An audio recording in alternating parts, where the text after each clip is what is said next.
It's homecoming at Bella Vista High School, and each year the week's festivities culminate with two signature events.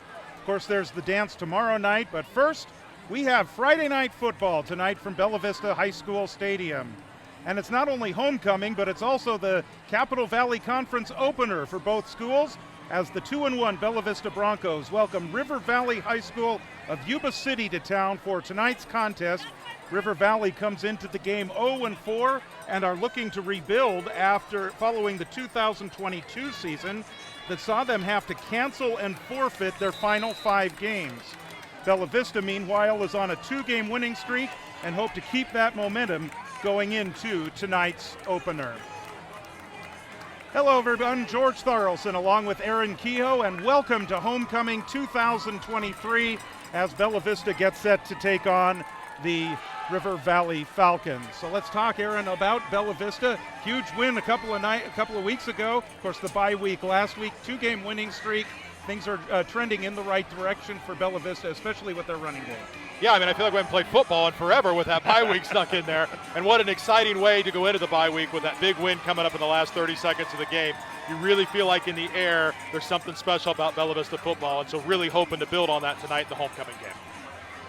Bella Vista, as we mentioned, the running game that Bella Vista has developed with Logan Farron and Nolan Bernhard.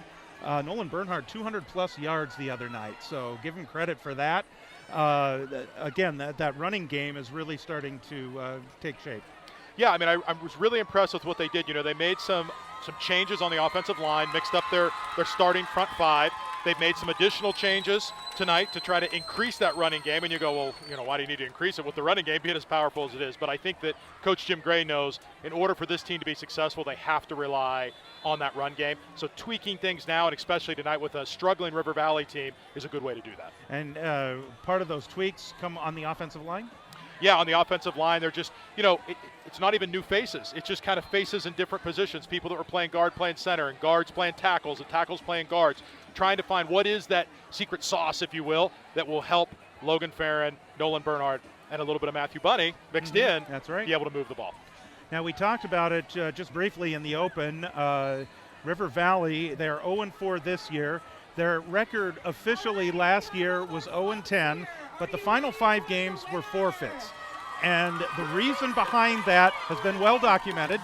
Unfortunately, there was the story that multiple media outlets picked up on last year about the mock slave auction. The school district acted very quickly when it discovered the video. Ultimately wound up the season was canceled. And so this year's team is just looking to kind of bounce back from that and just kind of rebuild. Yeah, I think unfortunately you had some actions by a few of the student athletes that were just not wise. The school reacted really the only way the school could by saying we're just going to be done with football this year and we'll try again next year. And so now you have a group of footballers that missed over half the season and are trying to rebuild in this 2023 season. So, and let's talk about River Valley and the players to watch out for. They are led by quarterback Jackson McPeak, number 17. This is a dual threat quarterback. This is a guy that can not only run the ball, but he can throw it. They have a passing attack. He's not afraid to throw it deep, but they had a lot of success last week against Nevada Union with a screenplay, which Bella Vista's been susceptible to in past games. Yeah, it's really a vulnerable thing for a defense when you have a quarterback that isn't just going to hand the ball off or drop back and pass, but is mobile and can move much like a running back. The screenplay, Bella Vista's defense, especially in those corner position, defensive back position, I know they've been working on that this week, but they're really going to have to step up to avoid that screen, resulting in large amounts of yardage for the Falcons. The other name to watch for is Adrian Walters. He is their leading rusher on the season. His 88 yards were second in the game last week against Nevada Union, but overall 300-plus yards in 4 games. He is their leading rusher, and I really expect to see a healthy dose of him tonight. Yeah, and I think the challenge with running backs is if they get going, sometimes the momentum just continues to build, and they continue to make, play after play after play, and the next thing you know, they march it right down the field. So hopefully the Broncos are set on defense to be able to stop that early and often. So about 3 minutes away from the start of the football game tonight, and we know that Logan Logan Farron and Nolan Bernhardt, we're going to expect to see them today a lot. Aaron Mora is the guy that makes it all happen. He's the quarterback. He's had a pretty solid start to his senior year. Yeah, and I think you called this out, or maybe you and I talked about it before we went on air. He was 3 of 4 2 weeks ago when he played. Very few passes. Yeah, very few passes, but he had a high completion rate. 75%, yes. Yeah. So I think that if, you get Logan Farron and Nolan Bernhardt going, and then you mix in Damian Rickett, who we know is fabulous, can catch the ball. We know Aaron can pass the ball deep.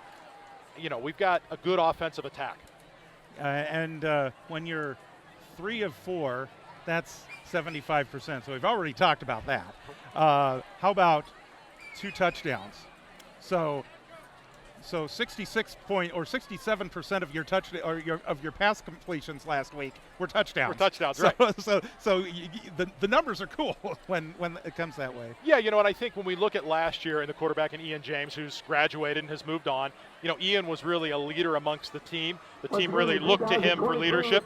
Aaron struggled a little bit in that area, but I think as he gets more of these completions, he gets more confidence under center, I think the team will start naturally to look to him as the leader, and I think that's something that he wants to be.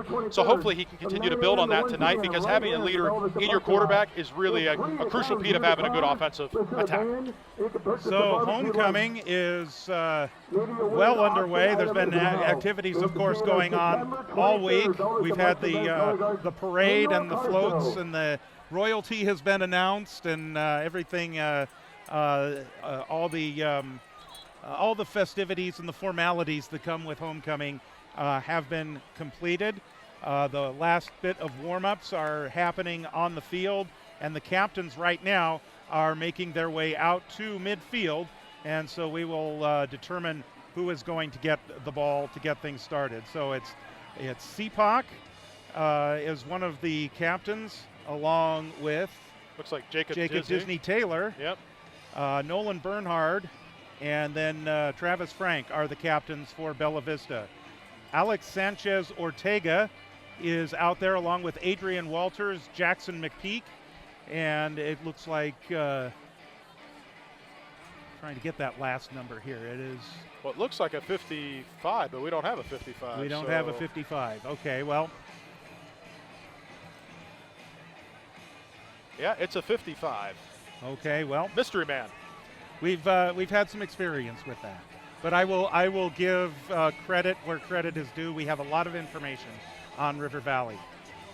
Yeah, I think one of the things that's really nice, one of the things that Coach Gray does is that he incorporates different captains each week into the team, and that way they have their captains for the year that they use, but for each game they use specialized captains to be able to, have a chance to go out and do the coin toss and see the other players. And that's a special thing. Something else we should point out on the field down at the 5-yard line is the 12U Junior Bronco football program. As the football program continues to build its notoriety, if we might, you might say, trying to build relationships with that junior program as well. So.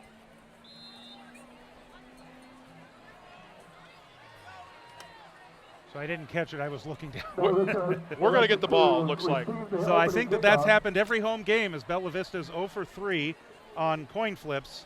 Yeah, it looks like we're going to start with the ball. And if we can get fans on both sides to stand up our national anthem, please remove your caps. So the Bella Vista marching band is assembling out on the field, and we are going to pause and bring you the national anthem.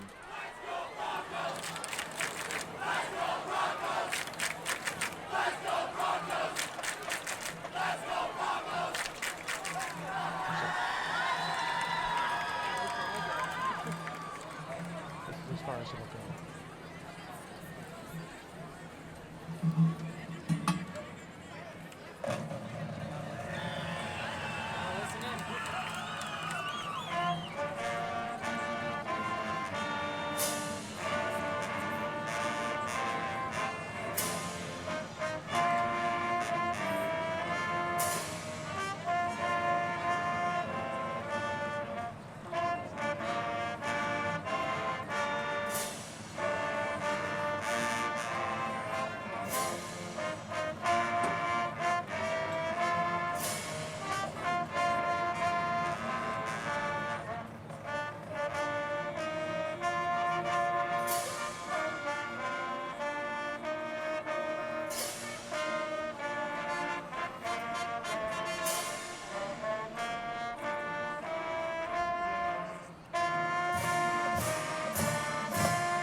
We are just about ready to get started here at homecoming for the Bella Vista Broncos and the River Valley Falcons.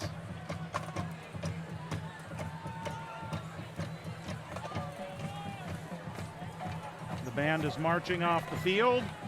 Bella Vista will be defending the northern end zone tonight to begin the game here in the first quarter.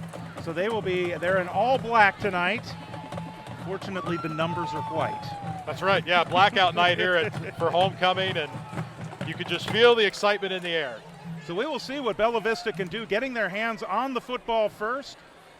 Damian Rickett and Mark Newton have typically been the ones to return the kicks. One name to watch for River Valley is Jaden Noyen when they return kicks, and from a Bella Vista standpoint, you hope that's happening a lot.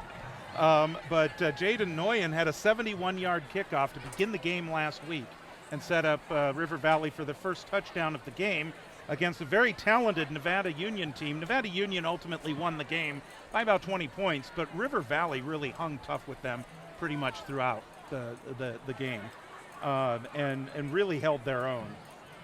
So Rickett and Newman will be back deep to receive.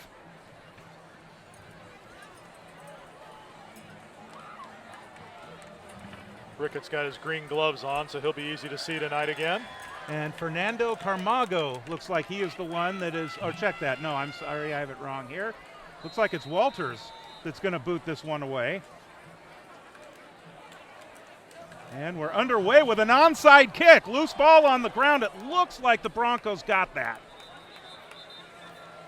That's kind of an interesting call to start the game. Hey, it's homecoming for the opponent. Let's catch them by surprise. Yeah, I mean, I understand the play call. I'm not sure that that's where I would go with it.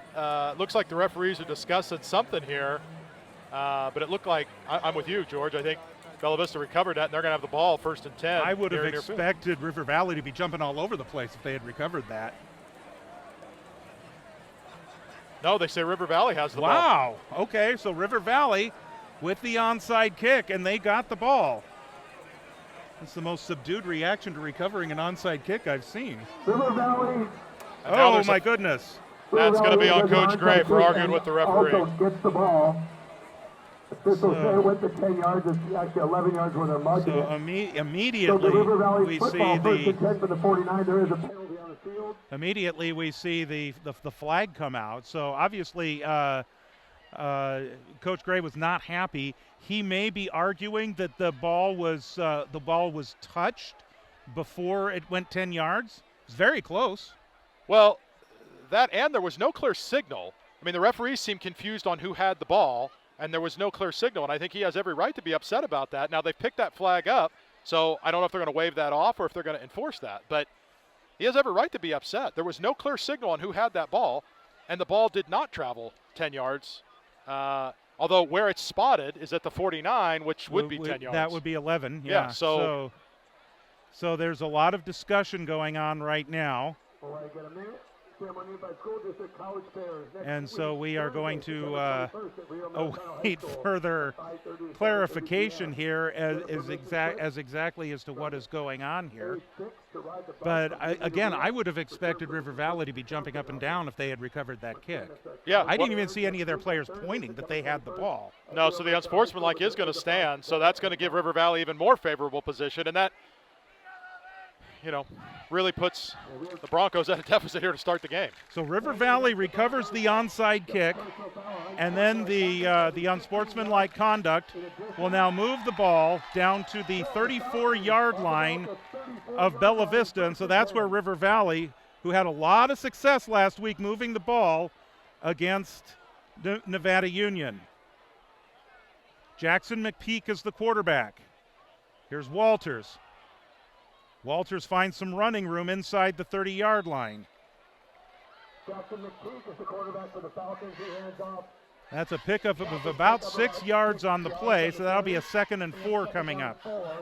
It is good. Devin Crichton had to stop on that. That's one of your defensive linemen. Good to see him getting incorporated early in the game, even with a fairly large pickup there on 1st down. So 2nd down and 4 from the 28-yard line.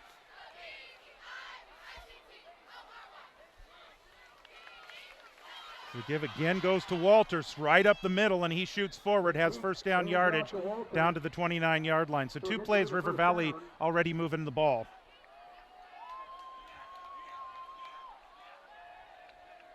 And that will move the chains for the Falcons.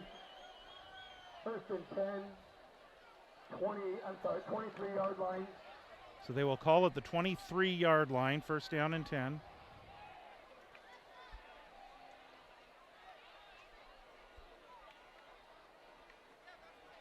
McPeak is going to swing it on the screen play, and that pass is incomplete. Well, that's helpful when the ball's, thrown at the ankles of the receiver. That's not a lot of defense there you have to do. Yeah, he got rid of that one pretty quickly. Again, this is the opening drive, so it's unfortunate that the field position is so favorable for the Falcons because everybody needs some time to settle in. It's hard to settle in, though, when your back's up against the wall already. 2 wide receivers to the left, Joshua Kellis and Taden Penn. Taden Penn is one of 3 Penns on this team. Here's McPeak taking it right up the middle. He's got some running room, and he's down to about the 16-yard line. So that's a pickup of about 8 yards, and it will be 3rd down and 2. So the first test for the Bella Vista defense here on this 3rd down. Along 2, maybe 3 yards.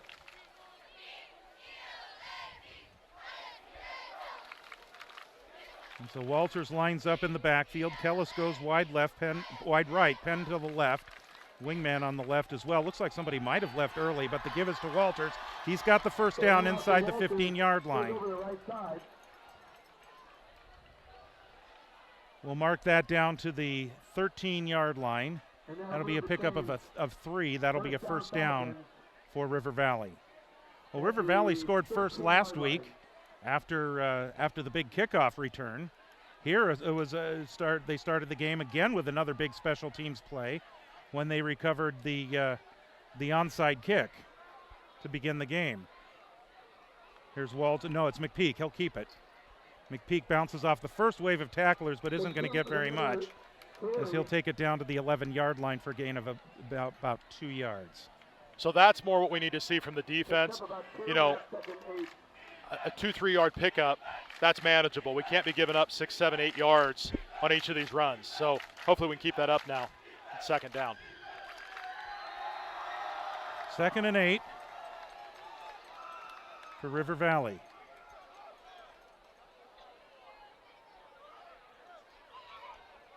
McPeak, he's going to swing it right side, wide open receiver, inside the 10, inside the end zone. Touchdown River Valley to get things started. It was a well-executed play, but that looked like, to me, there was a hold on Damian Rickett that was not called, prevented him from getting to that receiver. So that's Joshua Kellis with the reception. Yeah, good play call by the Falcons, but maybe a missed call there that would have prevented that touchdown. Regardless, good play, and River Valley finds themselves on top here early. And they're going to go for 2, which is pretty common for them to do. McPeak, option play goes to Walters, and Walters has stood up at the goal line, and then he pushes his way in. And the 2-point conversion is good. So the 2-point conversion is good. 9:07 left in the first quarter. And Bella Vista finds themselves in a hole, 8-0.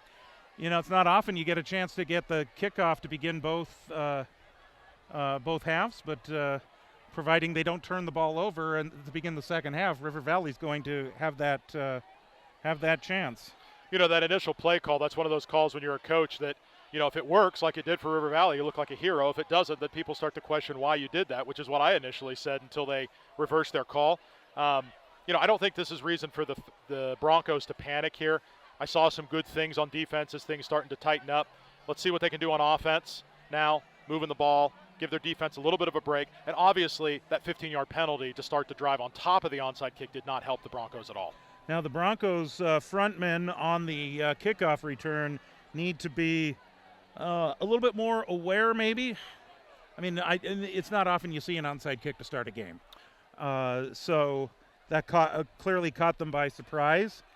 Walters is going to put his foot to it here once again. It looks like they're a lot closer to the 50-yard line this time. So it's 8-0 River Valley to get this game started. And here is the kick. It's going in the direction of Newton. He'll take it inside the 20. That's Mark Newton. And he'll be spun around, still on his feet, crossing the 25. And then a host of tacklers bring him down at the 26. So Bella Vista will start at their own 26 with their first possession of the game. And we'll see what they can do now in terms of marching downfield and getting themselves a touchdown. Yeah, so most of the personnel here is going to be the same. The offensive line are in some slightly different positions. The running backs, receivers, quarterback, that's all the same. So this is going to be a very similar group to what we saw 2 weeks ago when they played Ponderosa. So Rickett will line up as a receiver to the left. Farron is the lone setback. He'll take the call on the first play of the game, and he pushes forward for a couple of yards. Looks like they're going to mark him. They're going to say that he touched down at the 27-yard line, so that's going to be a gain of 3, 2nd down and 7 for Bella Vista. I like that play call to go right up the middle, right off the beginning. Let River Valley know we're going to do exactly what you think we're going to do, which is run the ball right down your throat all night.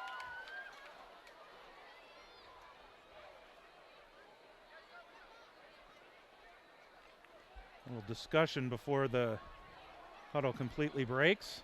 Here's a give to Rickett. Rickett tripped up as he brings it out to the 30-yard line. Not too many runs for Damian Rickett this year.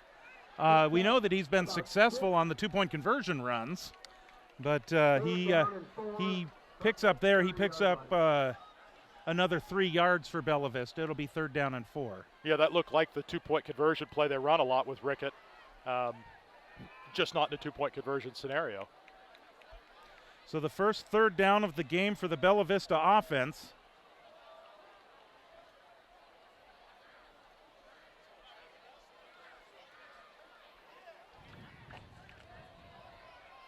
Quickly up to the line of scrimmage. Here's Bernhard. Bernhard breaks free. He's tripped up, and as he hits the ground, they're going to mark him at the 35-yard line, and that is a 1st down for Bella Vista.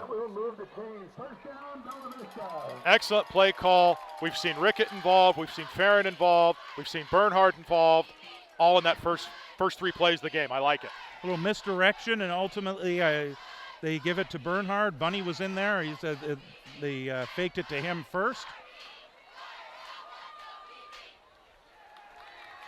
And so the Broncos with that 1st down, ready to go. Mora to throw for the first time. He may run. He's going to look for the sideline and out of bounds at the 39-yard line. That's Aaron Mora on a run. He picks up 4 yards on the play, and that'll be 2nd and 6. See, he didn't find a receiver. Nice job on the part of Aaron Mora to pick up the 4 yards with his legs. Yeah, I like the call to go ahead and run a little bit. You know, he had some running room there, pick up a few yards rather than throw it away. And now instead of a 2nd and 10, you got 2nd and 6. So crowd very subdued, maybe even a little bit stunned after that first touchdown by River Valley when Bella Vista was supposed to get the ball to start the first half. I'm stunned up here. I'm still trying to figure out what happened. But they moved the ball, as I mentioned, they moved the ball pretty well against Nevada Union last week. Mora's back to pass. He's under pressure, tries to find Bernhard. Under pressure. Pass incomplete. And the pass is incomplete. So now it'll now be 3rd down and 6 yards to go. Not sure how that play was designed, George, but I feel like, you know, the corner came on a blitz there on the outside and he was untouched. And I'm not sure if, you know, Bernhard was supposed to pick him up or if it was a quick pass like what we tried. And it may just have been Mora saw the guy coming at him as like, oh, there's Bernhard. Let me try and get the ball to him. Right. And if he's able to get it to him, looked like he had some running room. Yeah. So 2 men in the backfield right now. It is 3rd and 6. Mora will roll out. He's under pressure. He's going to go over the middle. Catch is made near midfield. That's Sepak with the reception. First down, Bella Vista, right at midfield. Jamison Sepak with his first catch of the game. And that is a pickup of 11 yards and a first down for Bella Vista. Keeping the chains moving, that's what you want on an initial drive. It's slow, it's deliberate, it's methodical. We're almost halfway through this first quarter already. Farron is the lone setback, man in motion. Logan Farron right up the middle, right up the gut, cuts to the outside, and he is gone! Touchdown Broncos! That's what we needed.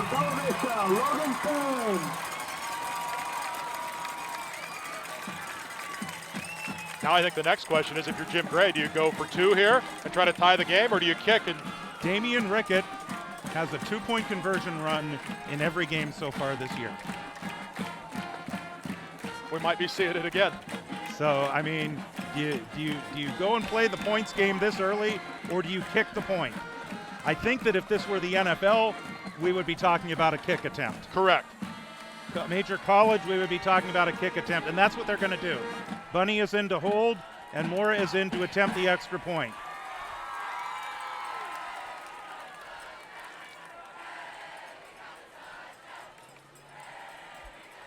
So Bunny to set it down, Mora to boot it, spot. And the kick is good.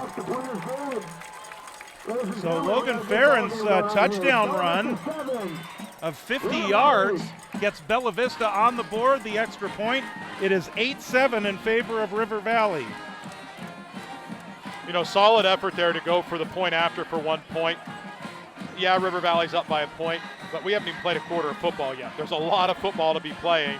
That's a solid effort. You moved the ball solidly. You had a couple throws in there, a lot of running, capped by that big run by Logan Farron. So now let's see what the defense can do in response. So 2 drives, 1 possession for each team, 2 scores.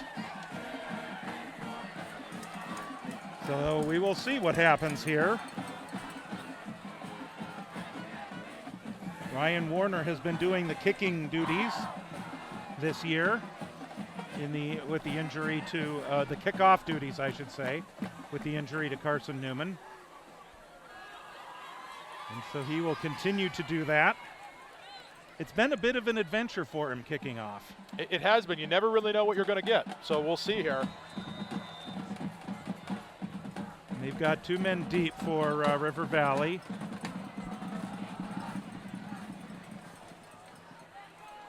And it's going to be picked up at the 10-yard line.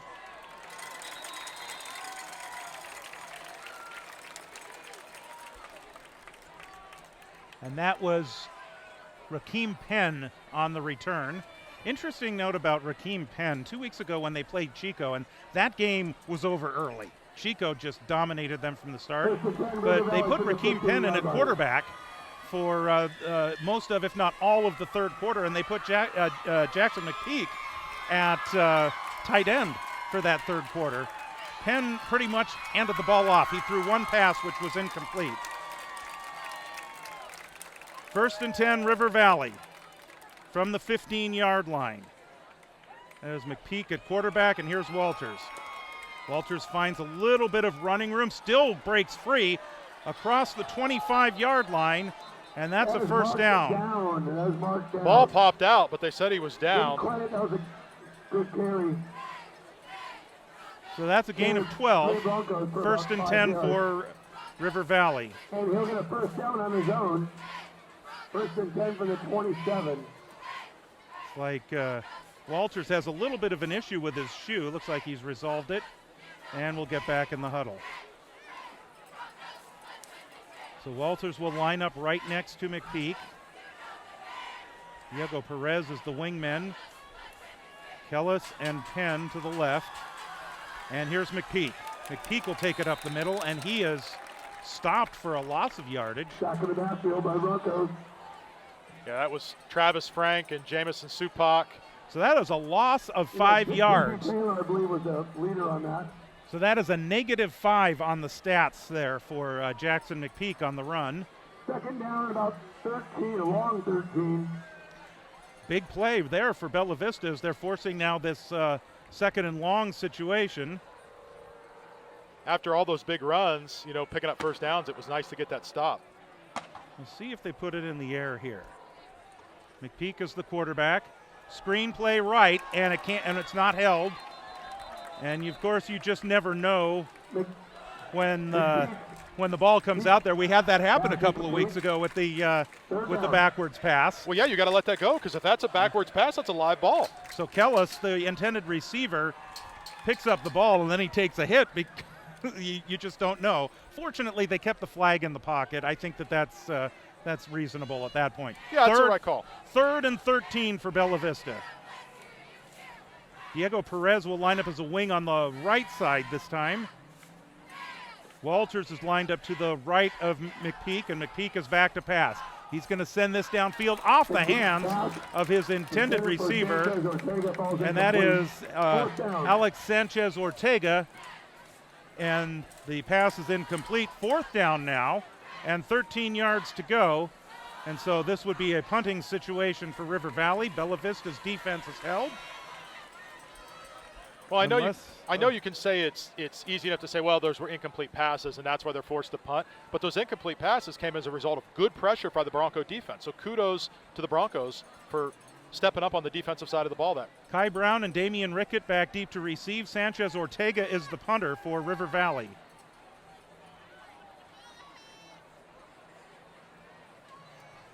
Awaiting the snap.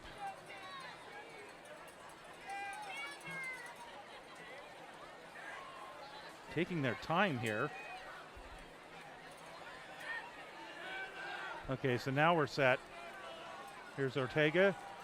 Puts this one in the air. And Brown's going to let it bounce and go out of bounds right at the 34-yard line.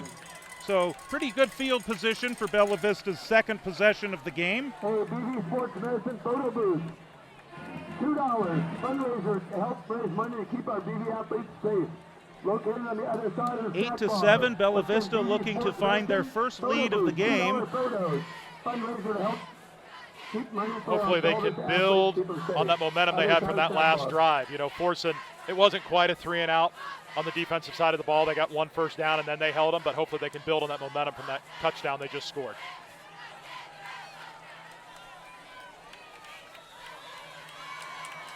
And the play up the middle is going to result in a couple of yards for Bella Vista. I think he got tripped up there. Probably about a yard, give me a 2nd down and 9. He looked like he had good momentum, and then he just kind of like stumbled almost. I wonder if he tripped over a lineman's leg or something like that.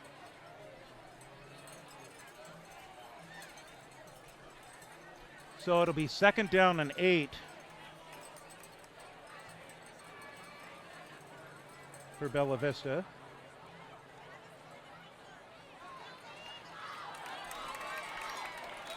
And there's Damian Rickett across the 45-yard line to the 46. That'll be a pickup of 9 and a first down for Bella Vista. Selfless play there from Nolan Bernhard, laying a block for his teammate there, Damian Rickett. You know, these receivers, to be successful, you got to be able to catch the ball, and you also got to be able to block it. That's certainly what number 2 did on that play.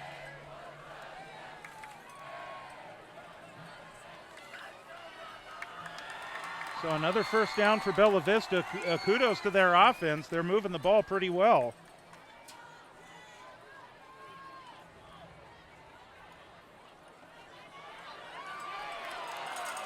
Another big run up the middle across midfield and inside the 45-yard line.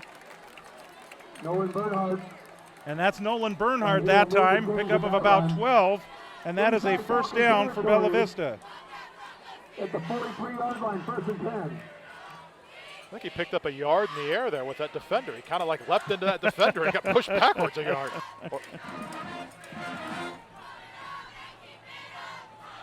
Continuing on the move, keeping it on the ground.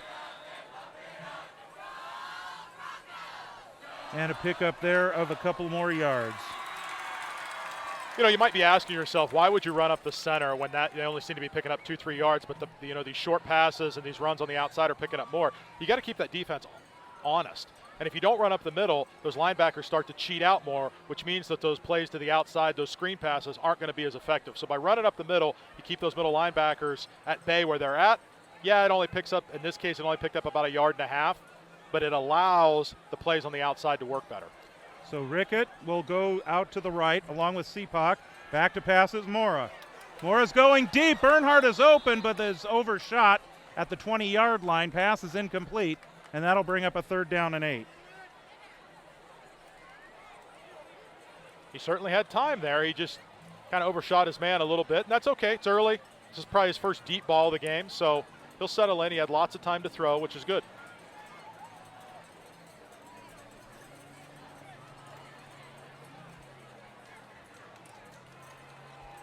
So now 3rd down and 8. The ball is at the 42-yard line. Shotgun formation and Mora to throw under pressure. There's Farron with the reception. Farron has some running room. Farron has himself a 1st down. At the 32-yard line, that's a gain of 10. 1st down. So again, that's Aaron Mora reacting to, this time, 2 guys coming on the blitz in his face. There's Farron right there at the line of scrimmage, and he, just like he does when he runs the ball, finds the opening, gets him a nice 1st down. Yeah, dodge a couple tacklers there. Jacob Disney-Taylor coming out, limping a little bit. I don't know if that's a cramp early here or not. Looked like Fred Corfey went in to replace him. Here's Bernhard. Bernhard will push his way forward across the 30-yard line, and then he's driven back. They may just, they're going to give him the progress to about the 29-yard line.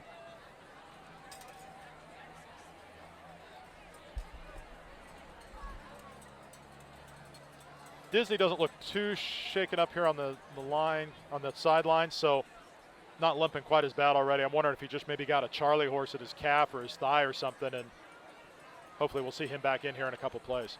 Rickett goes wide left, 2 men in the backfield. And the handoff goes to the right side. That's Farron. And Farron will get down to the 21-yard line. Flag on that play. And we have a flag on the play. So we'll see what they want to say based on what the officials are reacting. This might not be good news for Bella Vista. I think it's going to be a hold. There's holding against Bella Vista. That's going to back them up 10 yards. And move it backwards a little bit. Hey, the good news is it's still 2nd down. Well, I heard the public address announcer say the good news is still at 2nd down. The other thing, because of how high school penalties work when it comes to holding, is from the spot of the foul. So instead of it being 2nd and 20, it's more like 2nd and 14. So because it was downfield. Right, exactly. Yeah. So kind of a benefit there. Well, and plus it was already a 2nd and short to begin with. So, but yeah, so we're looking at 2nd and 15 now, 36-yard line. Looks like they're going to send a wingman to the left, comes in motion. Moore is going to roll out. He's going to float the pass over to the left side. The catch is made. Logan Farron. And Farron is down close to the 20-yard line. That's a 1st down. They're going to mark him just inside the 21, so that's a 1st down for Bella Vista. That's 16 yards on the play. And doesn't matter whether how much he had to go. They got it anyway. No. One thing I just noticed on that last play, I want to call out, Fred Corfey is now at center. They had made a change. Max Keogh was snapping the ball. Fred's been snapping most of the year. They made a change this week, but with Disney coming out, Fred shifted back over. That's kudos to Mora. Played just before the quarter expires. And it looks like Mora's keeping this one on his own and pushing forward to the 16-yard line. So inside carry. Look like Bernhard on the carry. Okay, so we'll call Bernhard on the carry. And that is going to be a pickup down to the 16 for about 6 yards. Now they're going to call it to the 15. So 7 yards on the play. We have reached the end of the first quarter. It is 8-7 in favor of River Valley, but the Bella Vista Broncos are on the move. Yeah, and just to go back to that piece with Aaron Mora, so, the part there that's a little bit challenging is when you're used to snapping the ball with one person, and that's who you've been practicing with, which was number 71 Fred Corfey for the first 3 games of the year. That's what you're familiar with. They made some changes, as we mentioned in the pregame. They moved Max Keogh, who normally plays guard, over to center, and so all week at practice, Aaron Moore has been taking snaps from Max Keogh. But with Jacob Disney-Taylor getting hurt and coming out there and needing a break, they made a shift, and Fred moved to center. Max, I didn't see if he moved to guard or tackle, but now you've got Aaron Moore that's not only taken snaps from, who he's been taking snaps from, but he's making good passes, and that's really, really impressive. And so, that shouldn't be understated enough, that it's challenging when you're the quarterback to take snaps from different centers. Doing it mid-drive is really, really impressive. Yes, indeed. And so we're about ready to get the second quarter underway. I don't see Disney Taylor out there right now. He is still on the sideline. Something we're going to have to watch. He's an integral part of that offensive front, so hopefully he can sort out whatever that issue is. He plays both ways. Corfey remains at center. It's like Newton is out to the left. And the play is going up the middle, moving the pile and pushing forward, not to be denied inside the 10-yard line. Carry over the left side. Damian Rickett. That was Rickett. Tackled by a whole bunch of Falcons. He is inside the 10-yard line. So that's a gain of 6 yards for... and we are in a first and goal situation here.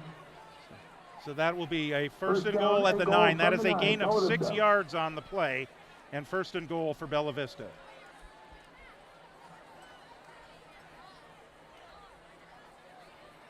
From the 9-yard line. Crowd still very quiet on this homecoming night.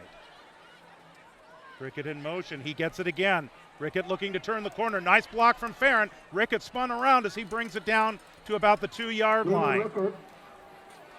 That hole opened up because of the work of Logan Farron. It did indeed. He picked up the block.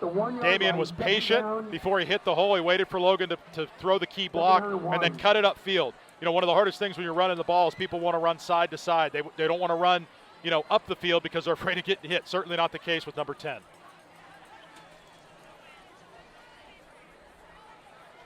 So they mark the ball at the 1-yard line. That is a gain of 8 for Damian Rickett. Farron is the lone setback. Wings to either side.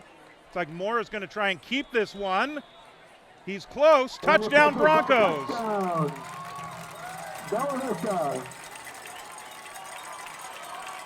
So Aaron Mora on the 1-yard run, and the Broncos are back on the scoreboard, and they have their first lead of the game. I believe, at least for the home games, this is their first half lead at home. I think you're right, actually. Yeah, I think that's true. I think the defense, and it's hard to see in those scrums, there was a defensive lineman that had a hold of Aaron Moore's legs, and he was able to do a spin move or something to get into the end zone. So really good mobility there by the quarterback. And he lines up to kick the extra point, which is also good. Doing it all. I guess tonight, that's right. So as I mark my notes here, it's Mora, 1-yard run, Mora kick. That's how you write it for the box score. There we go. Just kind of does it all. And just like that 2-point conversion that River Valley hit right off the beginning isn't a factor with the Broncos having the lead now. So 10:37 to go in the first half of play, and the Bella Vista Broncos find themselves in front. Now, this is where, if you are Bella Vista, you really want that stop. See if you can make your get your offense back on the field and build that 2-score lead. Yeah, strike while the iron is hot, as the saying goes.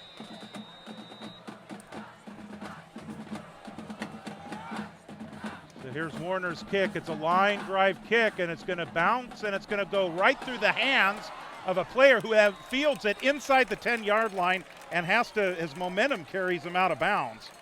So that's going to start River Valley deep.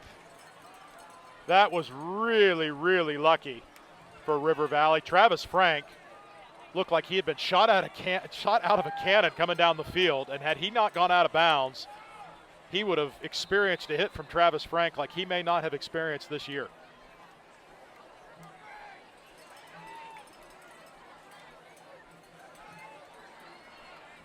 So River Valley from their own 9-yard line. McPeak is by himself in the backfield. Look for him to run. Slips one tackle, And then he is going to be met up there and driven back. The first hit was delivered by none other than Devin Crichton. Crichton had got him first, slowed him down, and then he was able to get a yard up to the 10-yard line. More of that, please.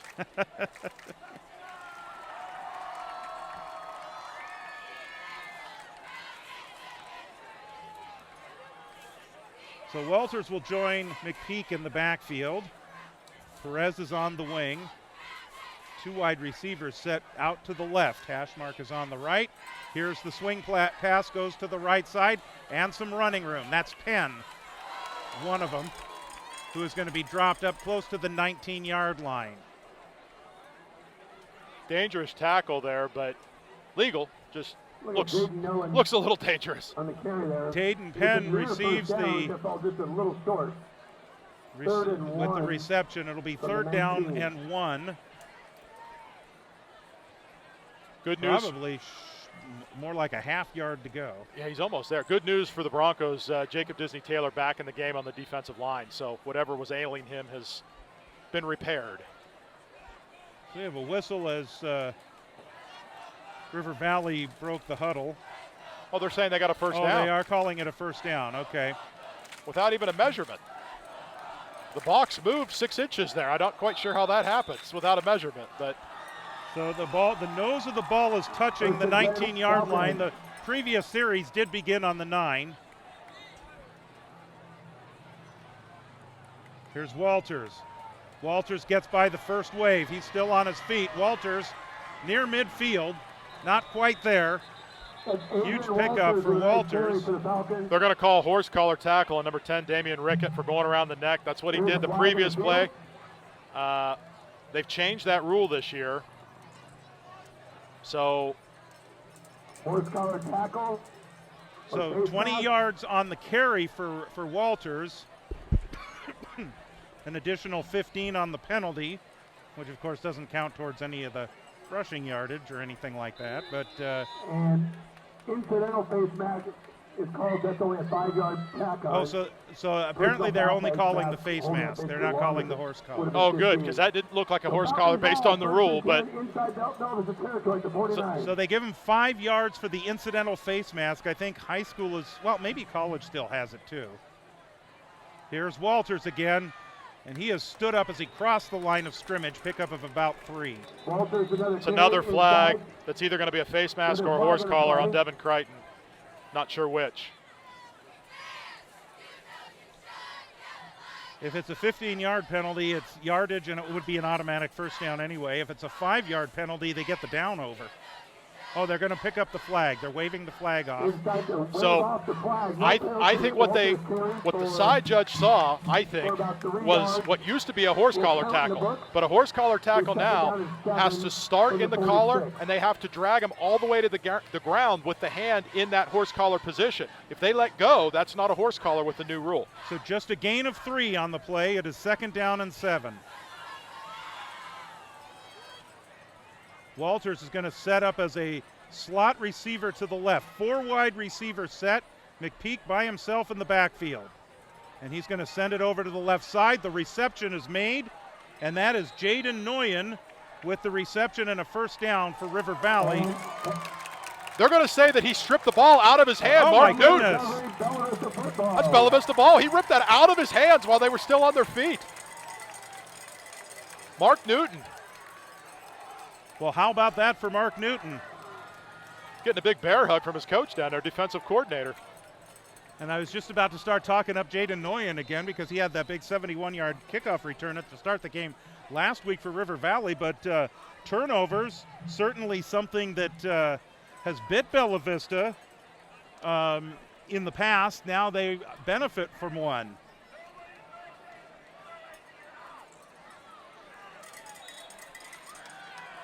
And here's a running play that goes for about 4 yards up to the 39-yard line. Nolan Bernard. And that's Bernhard with the run there. He gets 4 yards on the play. 4 yards. I love this. I'm seeing a little bit of swagger out of the running backs. That's something we haven't seen with Bella Vista in quite some time. Confidence. Not cockiness, but confidence in their ability to run the ball. So the pass play where they stripped the ball, as the tackle was being made, Newton's making the tackle, and it's like, look what I found. Quite the prize in high school football. 2nd and 6.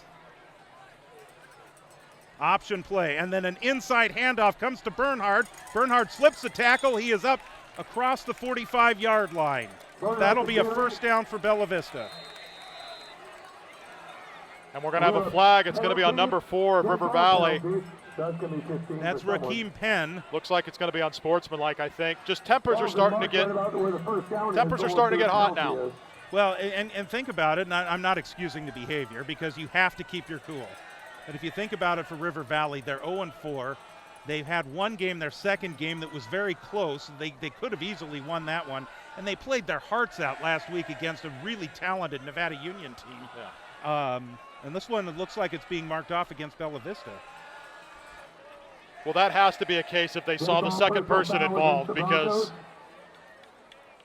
what I saw was number 4 River Valley involved. Well, you always get the second guy. Yeah, some extracurriculars there. So we're going to call it first and very long from the 30. It's a third 15-yard penalty. So what? Oh, but the result of the play was a first down. So it's a dead ball foul. So it's first and 10. So from the it 30. is first and 10. You are correct. So they've got the chains marked. Here's Mora rolling to his right. He's going to swing it right side. And this play is not going to really go anywhere. In fact, it's going to be a loss of a yard back to the 29-yard line. Damian Rickett was the receiver. I don't like that play call. If you're the quarterback, you got to tuck the ball and run there. Otherwise, you're letting your receiver just get creamed by the defense because you're getting chased. You got to tuck that ball and go. It's almost like Moore is saying, hey, you're bigger than me. Right. You take the hit. Right. And and it was dangerous. It was right. We had this 2 weeks ago with a backwards pass. It was very close to a backwards pass again. So 2nd and 11 for Bella Vista. And right now it looks like that's Farron in the backfield. Farron will get the carry.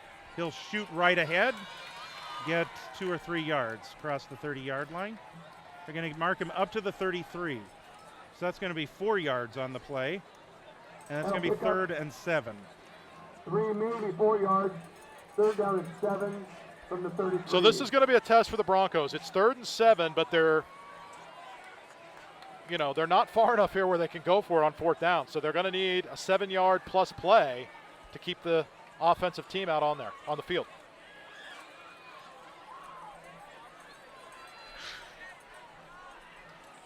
Oh, no, we're good. Here's Mora. He's got a reception, and that is a first down. First down is complete. Matthew Bunny on the reception. That's his first reception of the game. First down, Bella Vista. And that is a pickup of 13 yards for Matthew Bunny. And a first down. Just what the doctor ordered on 3rd and long. Well, just when, we've had Damian Rickett, we've had Logan Farron, we've had Nolan Bernard. Oh, let's introduce Matthew Bunny into the game now as a new weapon. Good play call. Bella Vista holding on to a 6-point lead, looking to expand. Mora to throw, under pressure. And he's going to run this one out of bounds for virtually no gain. He's on the ground. The flag flies. That's going to be a late hit out of bounds, and that's going to give the Broncos a first down and 15 yards. Totally unnecessary. It was well out of bounds. But there's a penalty flag on the play. You can feel the energy picking up a little bit now, too. Nobody likes their quarterback to be and there's picked on. the infamous "you can't do that" chant, which we look forward to every game, I think. Personal foul against the Falcons. And as we talked about before, personal fouls are 15. So that's first down, Bella Vista in Falcon territory at the 39. So Mora with no gain on the carry. So we count that, of course, in the statistics. And then 15 yards on the penalty brings it down to the 39-yard line. It'll be a first down and a timeout for the Bella Vista Broncos. I like this timeout call. Your quarterback just got shook up a little bit on the sidelines. You move the ball. You're in enemy territory now. Let's regroup. Let's think about what we need to do so we can march this ball and punch it into the end zone.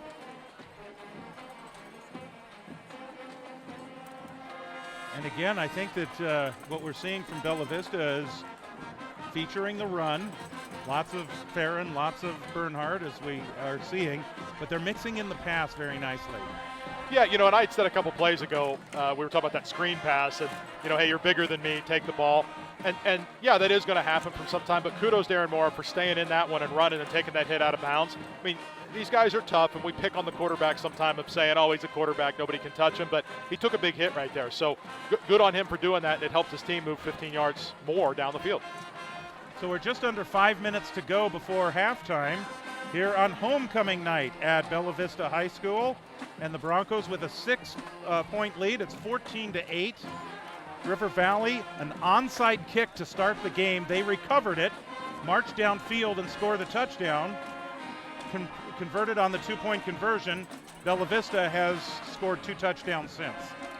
Yeah, and you know, that onside kick is going to hurt them when we start the second half. You know, a lot of times in football, if you can score right before the end of the half and then you get the ball to start the second half and can score again, that can really change the dynamic of the game. In this case, what you got to hope is that we can score, hold River Valley to start the second half, and then go in and score again and really kind of put this game away. It's under 5 minutes to go, and a really developing strong running game for Bella Vista.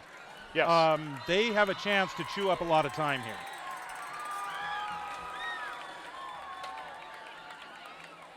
Farron and Bernhard. Moore is back to pass. Moore is going deep. He's got Rickett. Rickett is collided with, but he makes the catch inside the 10-yard line. Oh, my goodness. Can you believe that? I was expecting to see a flag. The penalty would be declined anyway, but a big-time collision there, and what concentration on the part of Damian Rickett. It's got to be in the green gloves. It's got to be the green gloves. That was good all the way around. Good pass. Good. I mean, and no flag call there. Let him play. Okay, as long as that's consistent through the game, fine. But what a play. What a play is absolutely right. Well, we were talking about him chewing up the clock running the ball, or you can pass for 40 yards. Exactly. First and goal. Give is to Farron. Farron pushing his way forward. Looks like he's in. Touchdown Broncos. Logan Farron with the 5-yard run, and Bella Vista has increased its lead.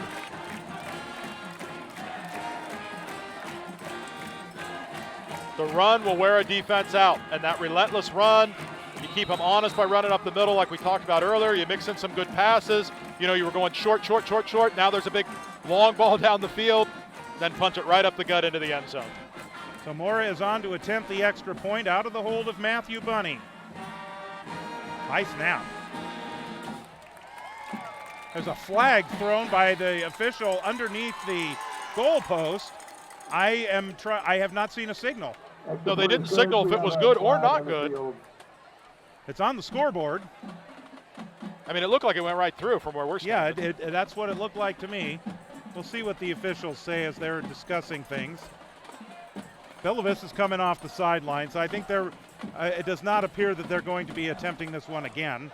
It's probably going to be on the ensuing kickoff.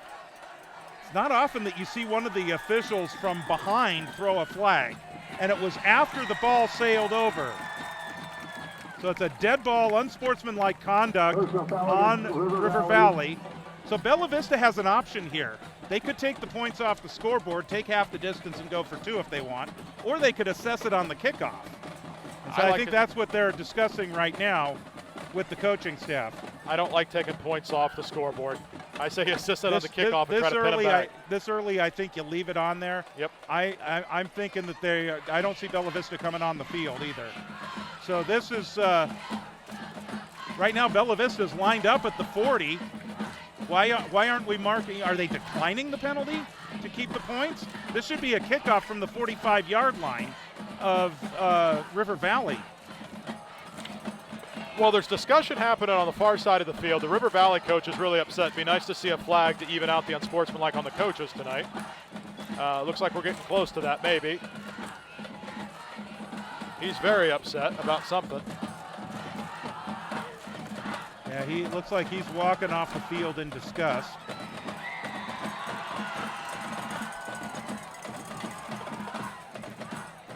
So the referee, one of the officials, is now standing at the 45-yard line of River Valley, and Ryan Warner It's like he's bringing the ball. He's coming over to the sideline right now. Somebody's bringing the ball up to the 45. There's a personal foul, so Bella Vista will kick it inside Falcon territory. This is where you wish the referee was mic'd up so you can understand what the personal foul. We know it was a personal foul. It's unsportsmanlike conduct on River Valley, but I mean, it happened while the play was going. So or after. They said it was dead ball. So it could have been some language. That sometimes, you know. That referee's got some good ears. Because he was underneath the goalpost if he heard something. It could also have been an inappropriate block or something. I was watching the ball go through the goalpost. So Mora's extra point does count, obviously.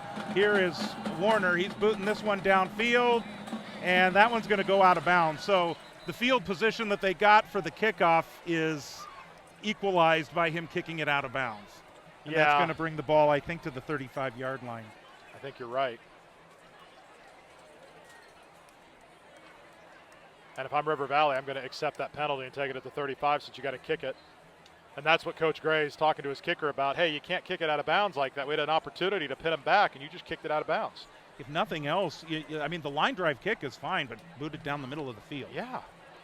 Yeah, they're going to get the ball at the 35. 35-yard line, 4:23 to go before halftime. Thank you for joining us tonight on YouTube at BV Football. George Tharolson with Aaron Keogh. Homecoming for Bella Vista High School, and they have a 13-point lead.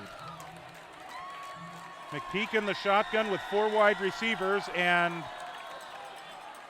Bella Vista is going to be called for offside. Yeah, Disney Taylor got a little anxious there. And they're going to call an encroachment on that. So this is where, if you're the defensive captain, you got to tell your players, hey, take deep breath here. You can't be giving them yards. You got to get a stop. Well, you know they've got to be amped up because they're leading by 13 and have scored 3 straight touchdowns. It's homecoming. That gets you amped up. Here's Walters. Walters breaks off the first wave of tacklers, and he will get a first down to the 45-yard line of River Valley. They'll be right here first down. See what they do.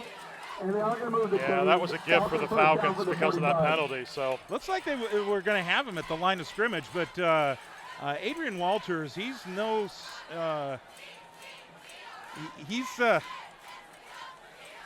got some stock to him, shall we say. Yeah, powerful legs and keeps his legs moving.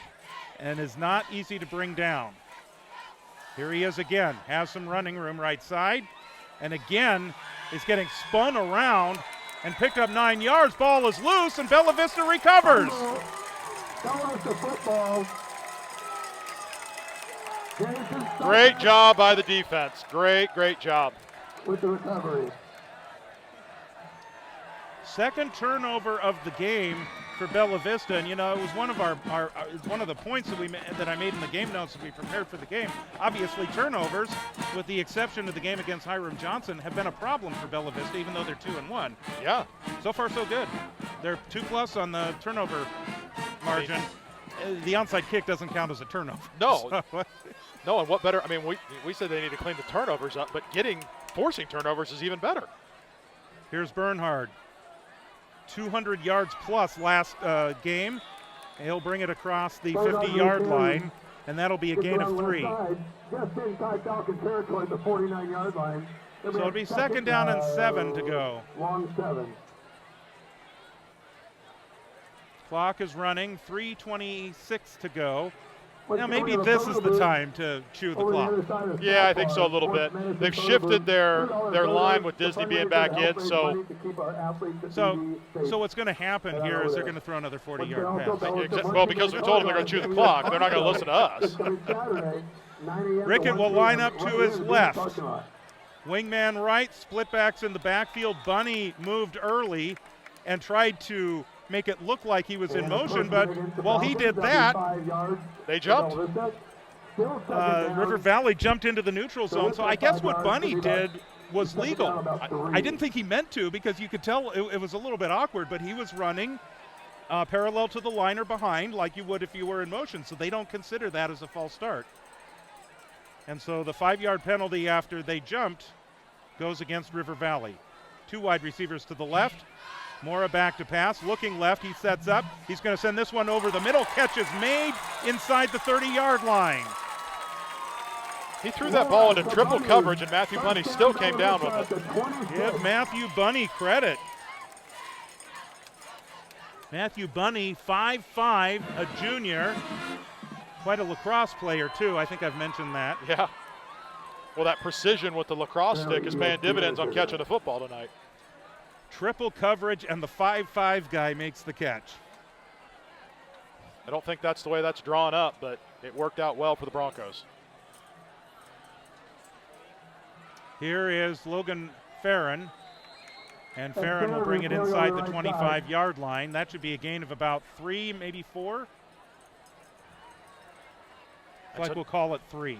Well, and now we're back to the run. So again, you're not allowing the defense to cheat by doing the same play over and over. They're having a good mix of short runs, long runs, up the center, off the side, long pass, short pass, screen pass. It's really keeping that defense, forcing them to stay in their positions. Under 2 minutes to go in the first half. Here is an inside handoff to Bernhard. Bernhard drags a tackler with him inside the 15-yard line.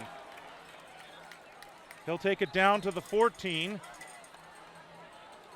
Flag in the field. And another flag is down. It's not against Bella Vista. That'll be a first down, but we'll see here. Holding Bella Vista. That'll negate the run. We have an injured Falcon in the field. So you can see there is an injured player down. The run is nullified. I'm looking. They're shielding me. Looks like number 1. Yeah, which would be Walters. That's what I was thinking. But it does look like number 1. Which would be devastating. He's on his back. He's moving. And it looks like they're working on his left leg. Maybe a cramp? He's seen a lot of action tonight. He certainly has seen a lot of action. And we can hope that that's what it is. If a cramp or just nothing serious. Unfortunately, in the JV game, they had to end it early because of a very, very serious injury to one of the River Valley players who had to be carted off on a stretcher to the ambulance. Good player for them. Our prayers and our best wishes to that young man, and a hopeful recovery for him. Yeah, and I hadn't thought about that till you said that. Right now we've talked about kind of the somber atmosphere here to kind of start the game. There's a lot of spectators here, more than we would have on a normal night. A lot of adults here watching, and I think your grandpa, grandma, mom, dad, you see that kid and go, hey, that could be my son or grandson out there, and that kind of takes the wind out of your sails. So yeah, prayers to that young man and his family and the whole River Valley program. You never want to see somebody get hurt. Absolutely, like that. And our thoughts with him, our prayers are with him. Hopefully a recovery is in store. Back to pass goes Mora, rolling out to his right. Off the back foot, nice catch. At about the 21-yard line, Damian Rickett. And more importantly, stop the clock with a minute 15. Stops the clock, gain of 13 on the play, and that will bring up a second down, or a third down, check that, I believe. Yes, it'll be third down and about 5 yards to go. Bella Vista still has 2 timeouts, so lots of time with the ball at the 21 here to punch it into the end zone still. The one thing, because River Valley can move the ball, the one thing you don't want to do is leave them time, but you got to convert the first down here. Bunny comes in motion. Mora's going to throw. He's being chased out of the pocket, sets foot, downfield. Leaping catch is made, is it? No. Incomplete. Falls down. He heard everybody cheering. Jamison Sepak was the intended receiver. It'll be fourth down. Maybe it's time to test out Aaron Mora's leg. Yeah, I mean, what we're looking at here, a 35-yard field goal about. That would be about where it would be. Line of scrimmage is the 21. They would probably spot it around the 27. So looks like they're going to go for it, though. Yeah, this looks like the offense is still on the field. Bunny is there, but he's not lining up to put his knee down to spot a kick here. Although Damian Rickett is saying, hey, let's kick it here. I just saw a motion. Let's kick. Bella Vista's going to call their second timeout of the first half, so maybe that's what's going to happen. We shall see. Come on back. Once a good halftime show, we have 1:15 left in this half. Bella Vista 21, Falcons 8. So 1:15 to go before halftime. This is other than the Hiram Johnson game, this is the best first half Bella Vista's had. This is solid. This is both sides of the ball. I mean, and, that onside kick, I'm still uncomfortable with how that happened. That just, didn't set well. And then the unsportsmanlike on top of it, but on Coach Gray, which, you hate to see, but you understand his frustration. Outside of that opening drive, it's been all Bella Vista.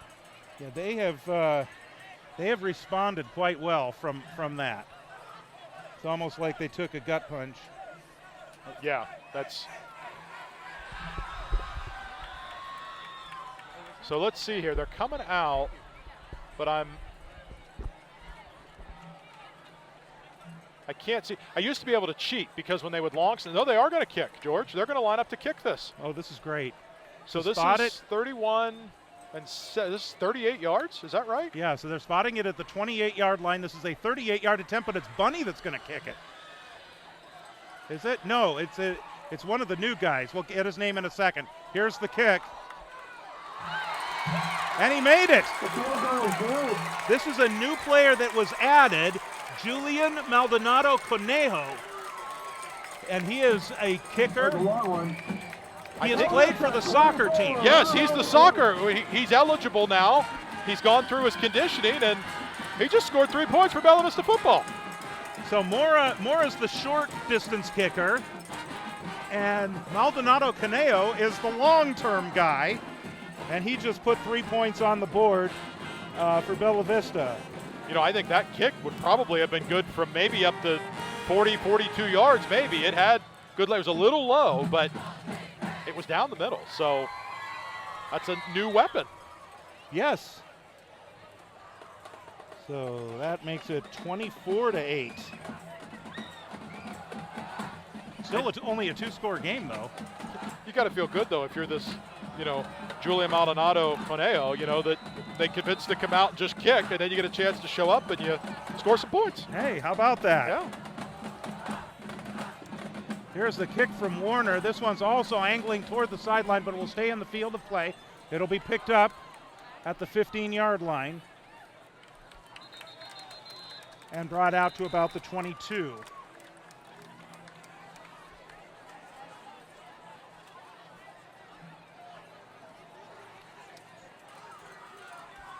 And so River Valley with 1:05 to go. We'll see what they can do with their offense.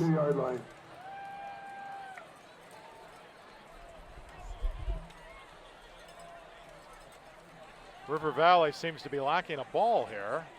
Now it comes into the playing field. So that ball's going to be spotted at the 22. 1st and 10.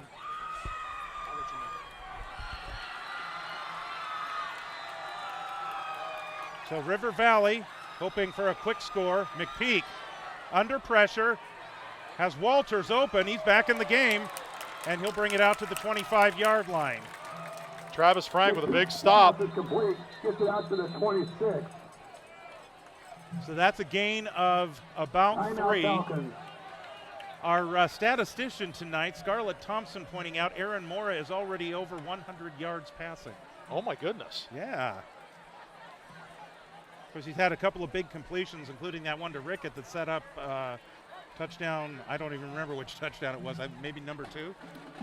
Yeah, I think. We'd have to look at how many attempts he's had on the night, but I guarantee it's more than 4 that we saw 2 weeks ago. No, he's already eclipsed his total pass record, if you will. Well, output from there 2 we weeks go. ago. Yeah, output, yeah.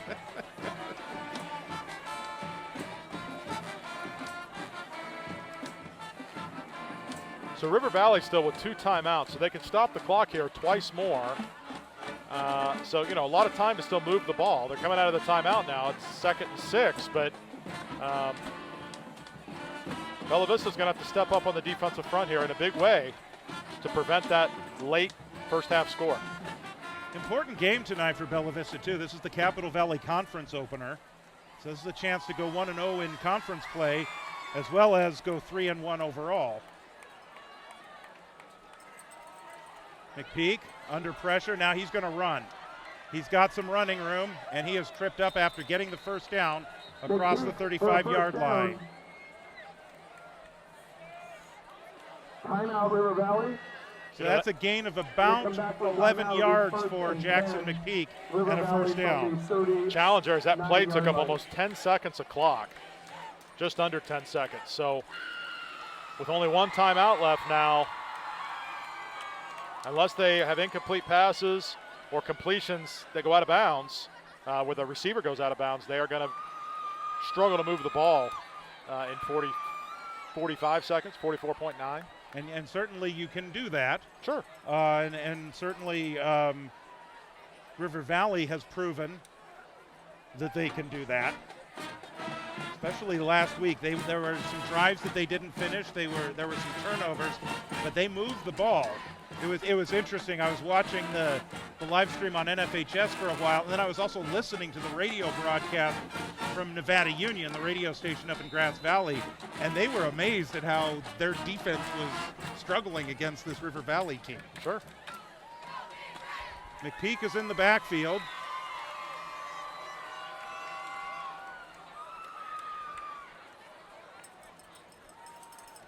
And has the pass rejected. Pass is deflected. Jamison Nice play. Supak, holy moly. Supak. Got his hand up. CPAC like he was playing basketball.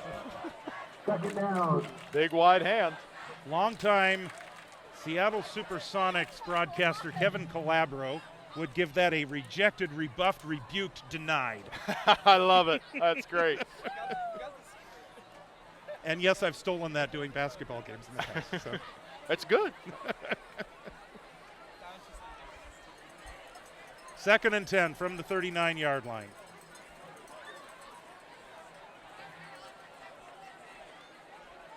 Kellis is going in motion to the left. 4 wide receivers, 2 to either side. Low snap. McPeak is under pressure. Incomplete. Looking for Sanchez Ortega. Pass falls incomplete. That does stop the clock still, though. Sapak on the pressure again with a hurry and a hit on the quarterback. 3rd and 10. I can't tell if McPeak is walking a little wounded there or if he's just maybe a little fatigued. Or maybe that's just my imagination. Let me finish. I had the Kevin Calabro reference. He's now the TV announcer for the Portland Trail Blazers. Of course, the Sonics moved. We won't, because I'm from Seattle, we won't get into that. But he's with the Trailblazers. He's also worked for ESPN. So, but enjoyed in my early adult years and late teen years listening to him do Sonics games. That snap rolled on the ground. McPeak is just going to carry it and bring it back to the line of scrimmage. So that's going to bring up a 4th down. Bella Vista's going to call a timeout. Yeah, wise. So now you're forcing River Valley to make a decision here. Presumably, they are going to punt. Although even if they miss it here, well, that's 30 seconds, and Mora has shown that he's got himself quite an arm. This is a hard decision. I mean, the ball's at the 39-yard line. I think you have to punt this away and rely on your defense to keep Bella Vista from scoring before halftime. And that looks like what they're going to do. Sanchez Ortega is their punter, and he's kind of backing up to where he would line up as the punter. It's his 2nd punt of the game. Bella Vista's going to send Kai Brown and Damian Rickett back deep.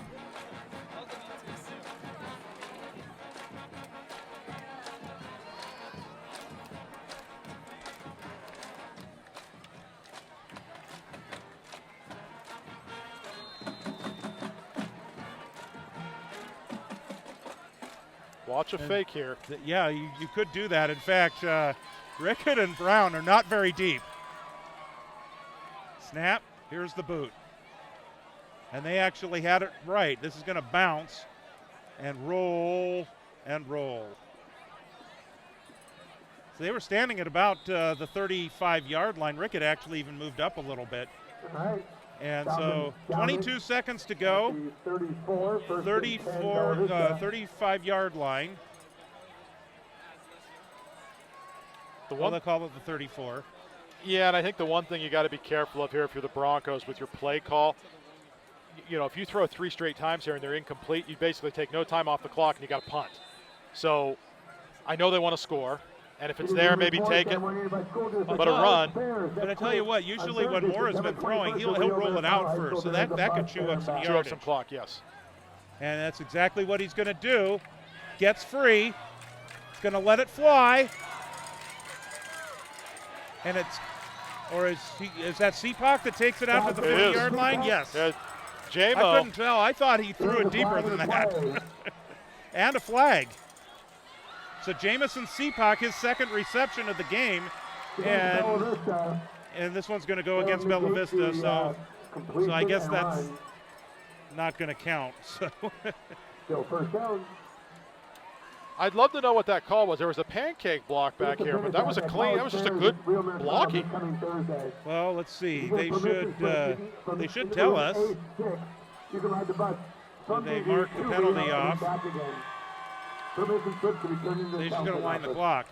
And they're going to go to halftime. You might as well go ahead and let this run out. Yep. So we have reached halftime of the homecoming game. It is 24-8 in favor of the Bella Vista Broncos. And quite a first half for the Broncos.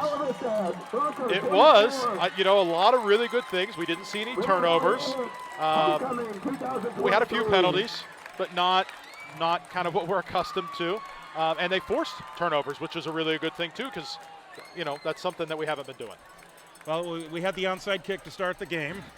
I was worried, I'll admit. Yeah, we didn't see any reaction from River Valley or anything that would indicate they had recovered it. They gave him the recovery. They marched downfield. They scored that touchdown. But since then, it's been all Bella Vista. They've had the stops on defense ever since. They've forced 2 punts. There have been a couple of turnovers. And they have 3 touchdowns and a field goal on the board. The field goal, a 38-yarder. So very impressive, very impressive. So just impressive all around for Bella Vista here in this first half of play. Yeah, and I think really the key here now is, when we start the second half, River Valley is going to start with the ball. So, generally, halftime, everybody gets a little pep talk. Everybody gets a little more, they rest up a little bit. There's a little bit of energy. The Broncos have to do is snuff out any of that energy on the River Valley side and continue to do what they've done all first half, which is really dominate on all sides of the ball. So the band is about to come onto the field and do its thing. The cheerleaders are leading their cheers right now as they get first billing here at halftime. Yeah. And so they'll do their thing, and then the band will be out on the field, and we will we'll have the second half underway probably in about 15 minutes or so. We'll get that second half underway. What do you look for in the second half? Well, I think there's going to be adjustments, and I think on the River Valley side of the ball, there were some big runs from Adrian Walters that seemed to be right up the middle. So I think you're going to see River Valley continue to do that. I think you're going to continue to see some pass attempts from the quarterback. We talked about him, Jackson McPeak, to start. He was, a key player on the team, and I think you'll see him to be incorporated. On the Bella Vista side of the ball, I think you're going to continue to see a mixed attack, which I really like, both runs and passes, and hopefully we see some more points for Bella Vista.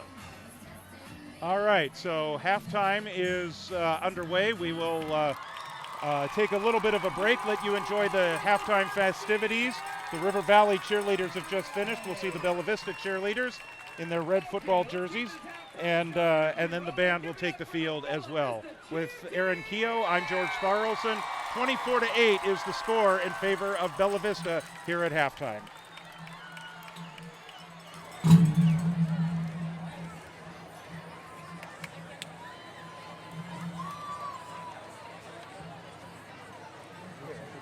Yes, please. Diet Coke.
School Marching Band.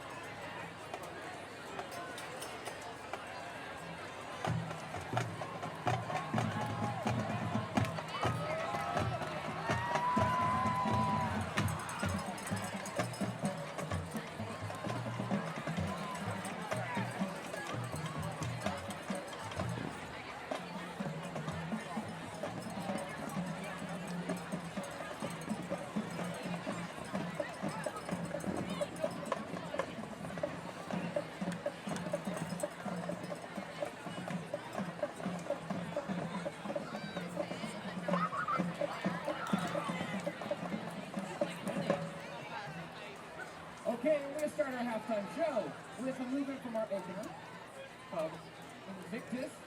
This is a Pink Floyd tune called Another Brick in the Wall.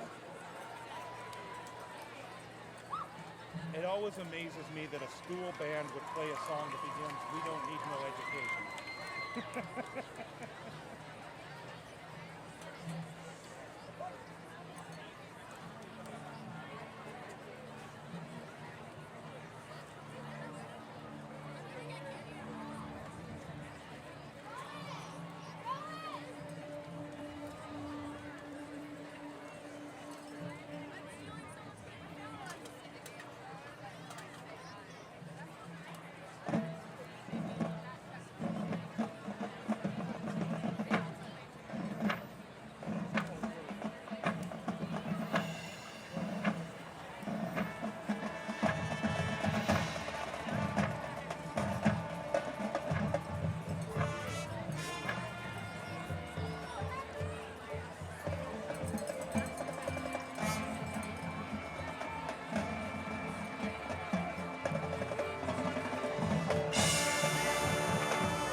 Okay, now we're going to invite some alumni to come join us.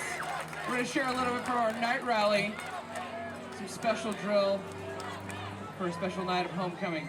This is a Fall Out Boy tune called Uma Thurman. Hey, alumni, you going to come out here? Oh, yeah.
Entertainment.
Welcome back to Bella Vista High School, and we're just about ready to get the second half underway as the Broncos taking that 24-8 lead here into the second half. About a minute to go before we get started again.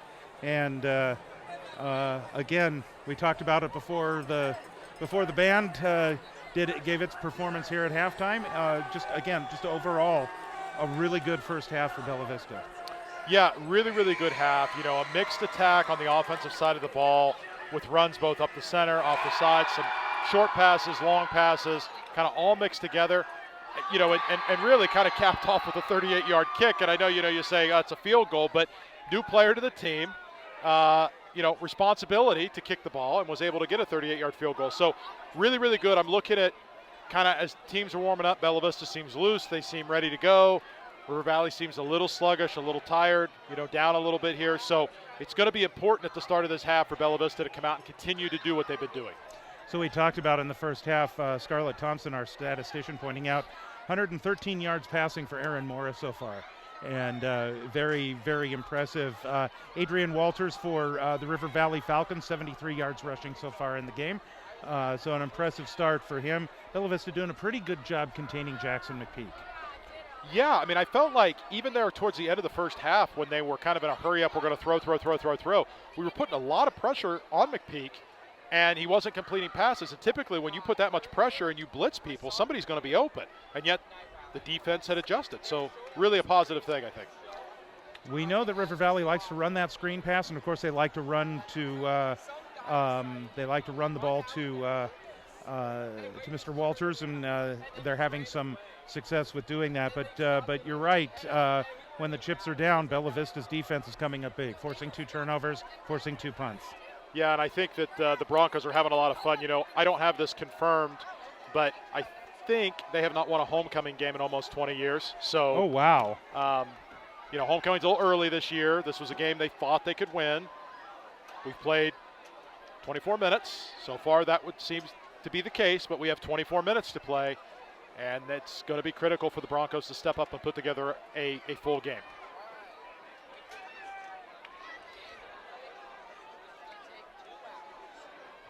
It also should be mentioned that typically we've seen that play out this year, and it played out certainly last year. This is a much better second half team than a first half team. So if that holds true tonight, watch out.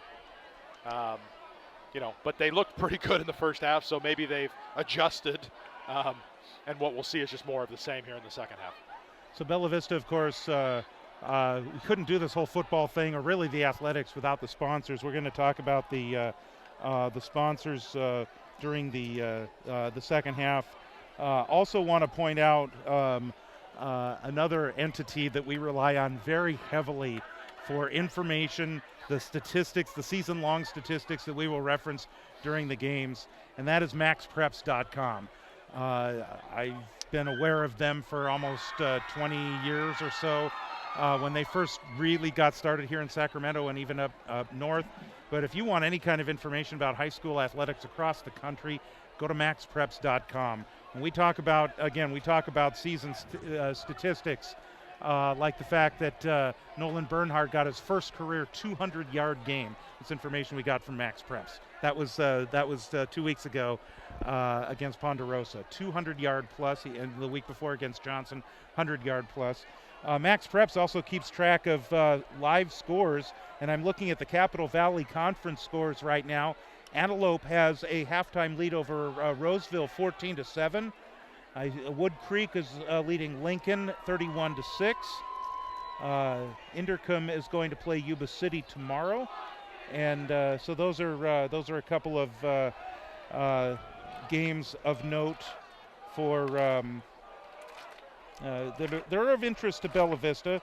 And the Broncos' next game will be at Antelope next Friday, the 22nd. So the Broncos are ready to kick off to get this second half underway.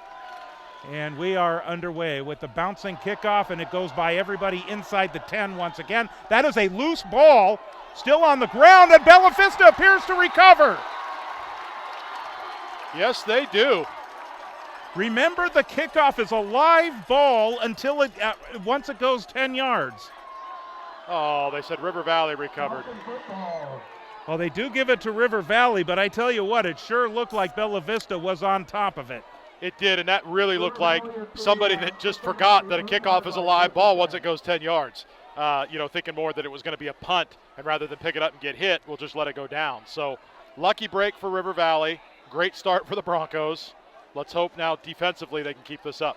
Well, once again, River Valley with their backs against the goalpost.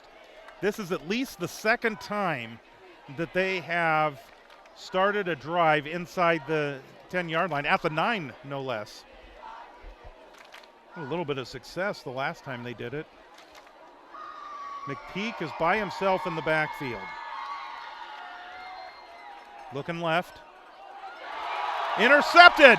That is an interception and a pick six. Touchdown Broncos, Kai Brown. It's almost like the Broncos said, all right, fine, if you're not going to give us that kickoff, we'll just intercept it and run it in. We'll go get the ball ourselves. Thank you very much. We want those points. Great pick six by Kai Brown. Just sat there and was patient.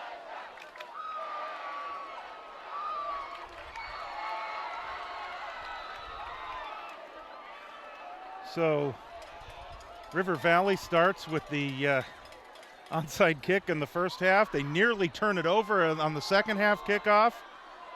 And then on the very next play, they throw the interception. So Mora is on to attempt the extra point out of the hold of Matthew Bunny. And Mora is true once again. Extra point is good. Bella Vista 31, River Valley 8. So Mora with the kick, 31-8, Bella Vista leads, 11:46 to go. So the kickoff and the first play combined take 14 seconds. Well, and George, for as bad as the game started for the Broncos with that onside kick that didn't go their way, you couldn't have drawn up the second half start any better for the Broncos. So certainly have made up for that miscue, and I feel like we were just here, the kickoff. Yeah, I was just about to say the same thing. This is almost a case of deja vu. Yeah. It was about 14 seconds ago Ryan Warner was doing this. That's right. He should have left the tee out there. Well, I don't think you want anybody tripping over it just Probably in case. Not.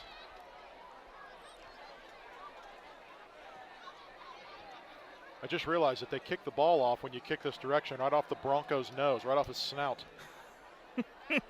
Things you get when you're up here on top of the press box. Yes, indeed.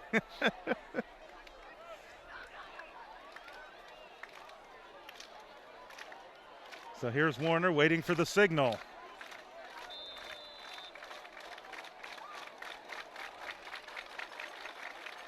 Warner from the snout. And this was brought out across the 25, and he runs right into a brick wall. That was the kicker. That was Ryan Warner. The number of that truck is 50. Woo. I appreciate you humoring me with the snout, too. That made my night. That may not be the last time we use that. That's true.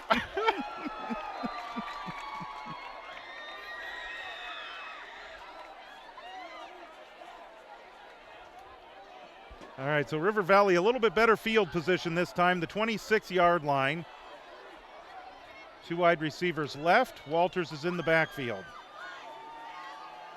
McPeak, he's got a receiver. He got turned around, and the ball thrown behind him, incomplete. Excellent coverage there from the Broncos. Can they just say that paid attendance was 82,000?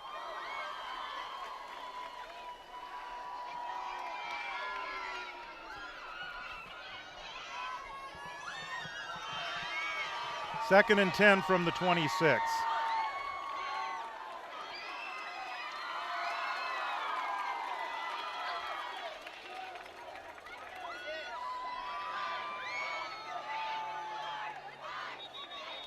And a flag flies as the ball is snapped. The play winds down in slow motion. I'm just saying right now, your announcer cannot do that. Encroachment on the defense, but I did not see it. Well, that'll be a free 5 yards for River Valley. Second and 10 becomes second and 5.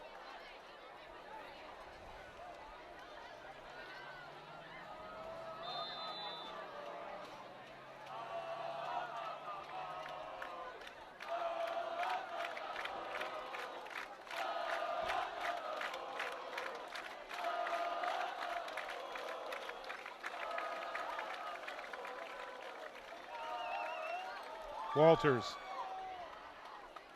He'll carry some tacklers with him. He'll be short of the first down by about 2 yards. They're going to give him just across the 34. So it'll be third down and 2. Third down and 1. I haven't been keeping track, but a couple of weeks ago when we played Hiram Johnson, and I felt like there were certain defenders that you just kept seeing in all the tackles. Tonight it's Devin Crichton on the line. He seems to be in a lot of the tackles, which is great given he's on the defensive line. There's a play up the middle. A flag flies. First down yardage for Walters. And so that is going to nullify the run. That'll be a 10-yard penalty. That's the chop block. Actually, that's a personal foul. That should be 15 yards. And rumor has it you can't do that. No, that's what you hear when you're at Bella Vista, anyways, in the student section.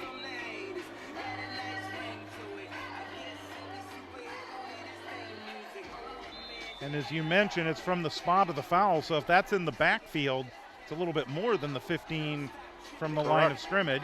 They're going to mark the ball back to the 20-yard line. So it's going to be third down and about 15 yards, 16 yards to go.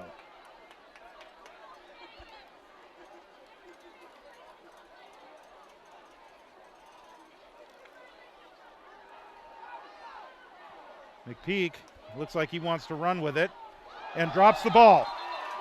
They're going to say he's down. I hear the whistles blowing. That ball was rolling around on the ground, but his knee must have come down. I wish we had instant replay there. That ball was out before he was on the ground.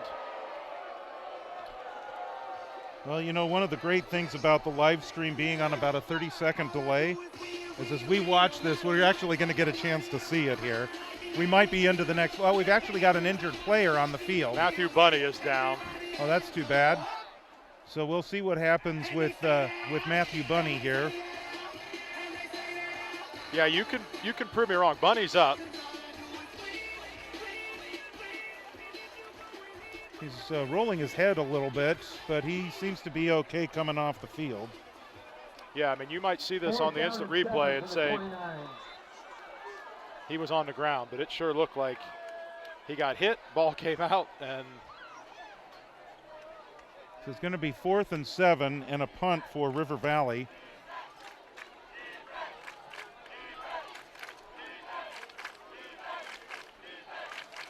Boy, it sure does look like that ball was out before his knee hit the ground. Low snap, picks it up on a hop, and he gets it off. We'll fight for the ball. It's Kai Brown. Brown across midfield. Brown with a full head of steam down the sideline.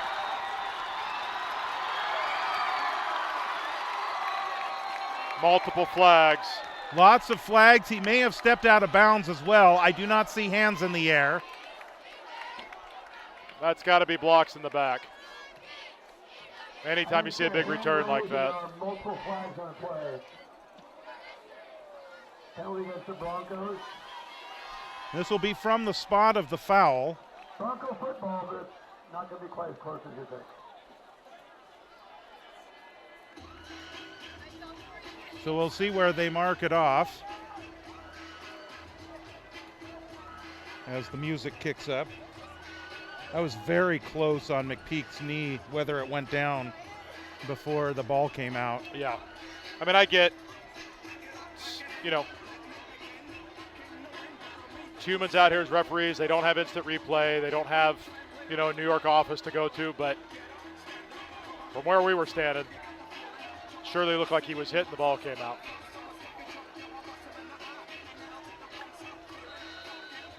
So the ball is being spotted at the 20-yard line. So I guess they're saying the block in the back happened at the 12. So I guess he didn't step out of bounds. And quickly, Bella Vista to the line of scrimmage.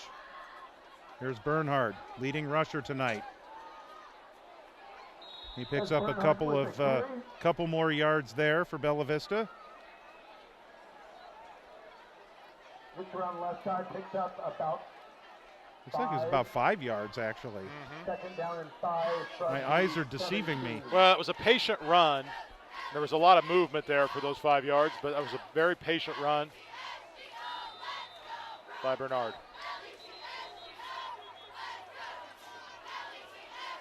Here's some whistles blowing. Looks like we stopped the clock at 9:29.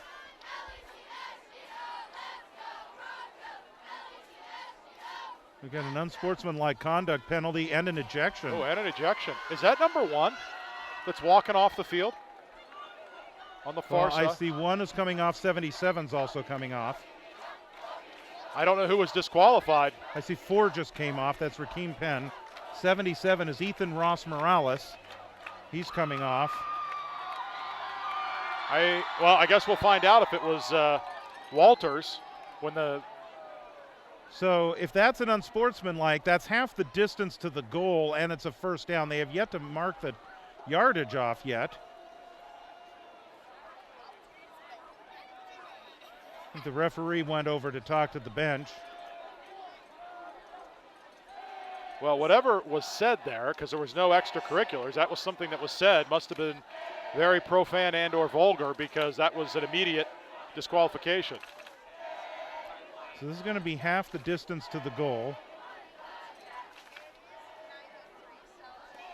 So we'll see where they set this down. It looks like it's going to be just inside the 10-yard line, which, in fact, they're going to take it even further. Yeah. Okay, they are going to put it at the 9. So at the 9-yard line, first and goal, Bella Vista. It's all Broncos tonight. Rickett. Jet sweep. Rickett. Touchdown. Touchdown Broncos, Damian Rickett. Touchdown, Damian Rickett. Bella Vista. 9-yard run for Damian Rickett. A delayed reaction from the crowd. I think they're in shock. I don't remember the last time that Bella Vista has played a football game this solidly where they've scored this many points. Well, and you said it's been a couple of decades since the last homecoming win? Yeah, that's kind of what I've heard. I mean, this is turning into a blowout, and I don't want to jinx it, but this is impressive from Bella Vista. I know River Valley has struggled, but this is something that the Bronco program has not put together in many, many years. Mora is on to attempt the extra point. He puts it through. And so Mora remains perfect on extra points this season. And it's 38-8 in favor of the Bella Vista Broncos. I guess kicking after that first touchdown was the right call. I think you're right. Yeah, going for 2 doesn't seem to have mattered now. So that's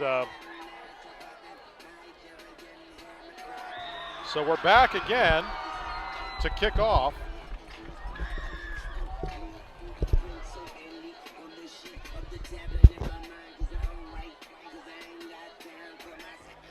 The kicks, I mean, I know we've had a couple that have gone out of bounds from Ryan Werner, but a lot of the kicks have been fairly deep and quasi-accurate, which is a vast improvement from 2 weeks ago. By the way, Logan Bernhard leads the way with 45 yards on the ground tonight. Damian Rickett, 35. Very impressive. Here's the kick. It's going towards the sideline again. And that's going to go out of bounds in a possession to the 35-yard line. River Valley will take it at the 35-yard line, 1st and 10.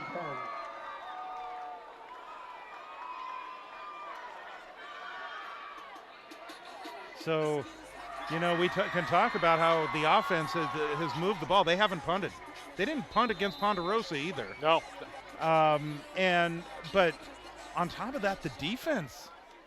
This is not a bad River Valley offense. Of course, they haven't won a game yet, but still, they can move the ball.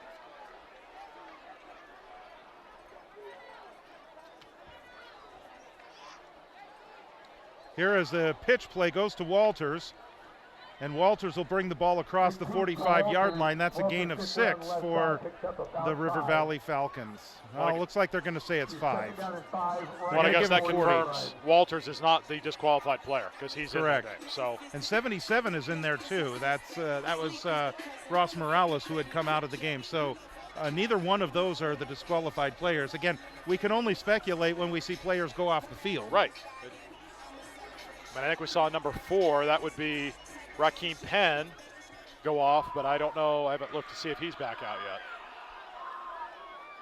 yet. 2nd and 5 from the 40.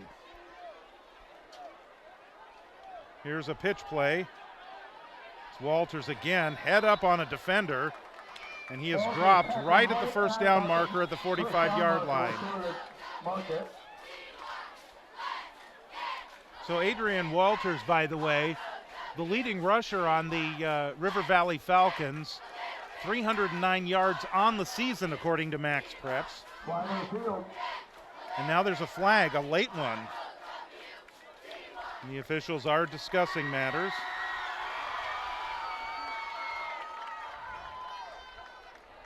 Rickett seems to be limping over here on the sideline, but he's mobile. Goes against River Valley. That flag is against River Valley. So that play will go backwards. Looks like a holding penalty. Yep.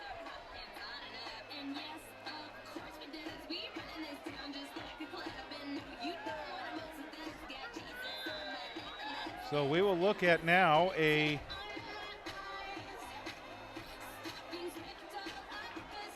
second down and 10. So it looks like the hold must have happened right at the first down marker. Correct. But it was before the first down. So 2nd and 10. And Walters gets it all back. 11 yards for Adrian Walters. That's a first down for River Valley. 1st and 10 from about the 46. And a timeout called by the officials. Looks like I got an injury there. 16, Nate DeLucchi limping a little bit. Yeah, he's getting some help coming off the field. It's a shame he was in back-to-back tackles there for the Broncos. Yeah, that doesn't look good. So they'll go to work on him on the sideline, 46-yard line for River Valley. McPeak on his own. He's got all kinds of running room. McPeak inside the 35-yard line. He is not afraid to run the ball. He can use that large frame of his. Jackson McPeak, 6'2", 180, is a quarterback and an outside linebacker. Yeah, they snookered the defense there. They did it. The line did a good job of turning the middle linebackers in and the outside linebackers out and opened up the hole for McPeak. Big gain for the Falcons. So spot the ball at the 34-yard line.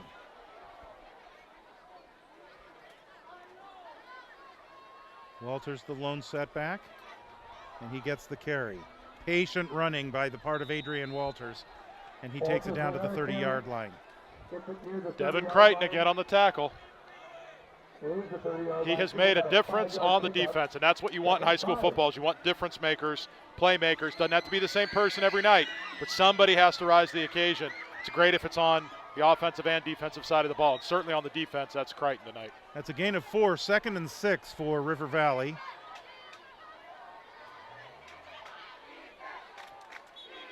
Whistle blows as the ball is snapped. Good ball. And a false start on River Valley, so they're going to lose that 4 yards plus an additional yard. Second down. So I can say penalties haven't really hurt Bella Vista. There have been some, but they have hurt River Valley. In a big way. To the extent that they've had a couple of unsportsmanlikes. They've had an ejection, some personal fouls, all that have helped Bella Vista drives. Bella Vista has scored on every possession. And the play winds down in slow motion once again. Oh, We're going to timeout. get a timeout called by Bella Vista. Personnel wasn't where they needed to be there on that. So I can remember going back to the very first game of the season against Union Mine, the turnovers, the penalties, the injuries late in the game, and it all added up to a loss to Union Mine. The Broncos fought and clawed their way to get back and get the lead late in that game, but it looks like with everything that went wrong that night that they've done a pretty good job cleaning it up. Now they did have the 4 turnovers 2 weeks ago and still won. Right. But by and large maybe they're trending in the right direction.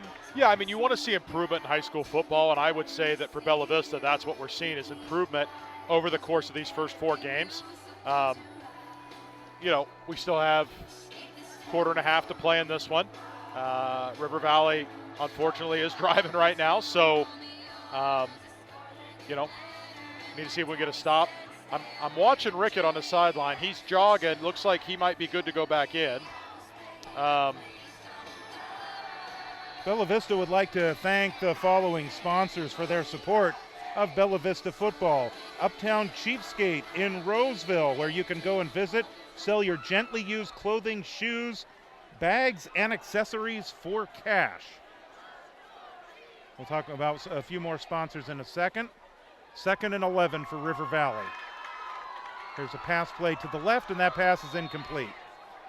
Incomplete pass. Newer's Plumbing Company, Ultimate Exposures Photography, Talbot and Plu Orthodontics, and Extreme Jackets on Auburn Boulevard. Thank you so much for your support of Bella Vista Athletics. We'll talk about more of the sponsors as the evening progresses here at Bella Vista High School. Can't do it without the sponsors. No. I mean, football is incredibly expensive. The equipment, Bella Vista's program's growing, so really appreciate the sponsors. So Walters with McPeak in the backfield. They've pretty much gone shotgun all game. Here's McPeak. He's under pressure, flushed out of the pocket, gets the ball downfield, tried to find Tate and Penn. Hold's going to go on number 74. And Bella Vista's going to decline it, make it 4th down for River Valley. Wise play. That was please don't get to my quarterback, please don't get to my quarterback, please don't get to my quarterback. I'm just going to hold you. Yeah. But when you do it right in front of the head referee, it's an easy call.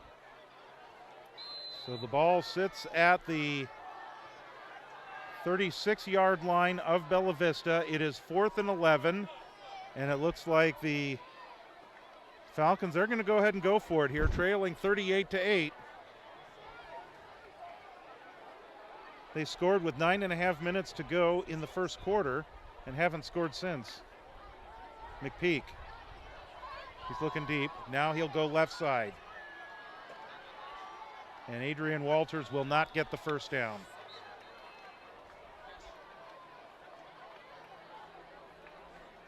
So he was kind of the safety valve, and he's a little slow getting up here. They're going to stop the clock, but they would anyway on the change of possession. So the ball goes over on downs. The Broncos have forced punts. There have been turnovers. There was a pick six. And all the while, the Broncos, the only time that they have reached a 4th down was when Julian Maldonado Conejo making his Broncos football debut after playing for the soccer team, which I'm sure he will do again this winter. Yeah. Boots himself a 38-yard field goal. Been an impressive night. Let's hope they can continue here. He's got the leg. He is a senior. Who knows? Maybe there's a future waiting for him.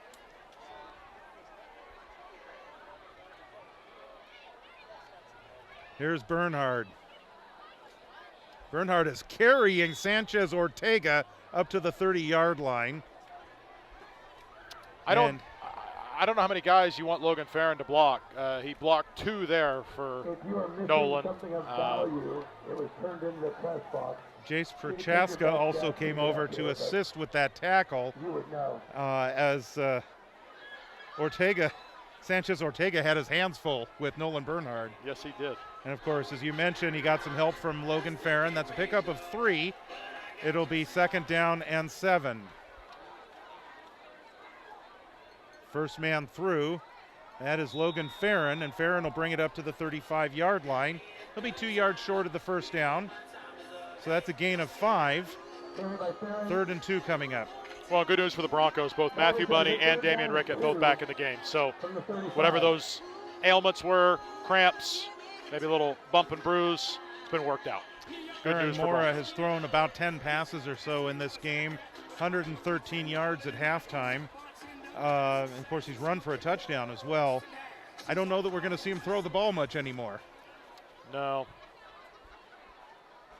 And it looks like a new quarterback as Damian Rickett took the snap. And Rickett will take that ball across the 45-yard line. He's got the first down. Damian Rickett took the snap. Yeah, I don't know if that's a Wildcat offense or what you call that, but certainly worked. For the Wildcat, he would usually wind up in shotgun. Right. But yeah, he stepped in at quarterback there. And now Mora's coming back into the game. Wise play, just keep him guessing. Something else, another wrinkle in the playbook. Correct.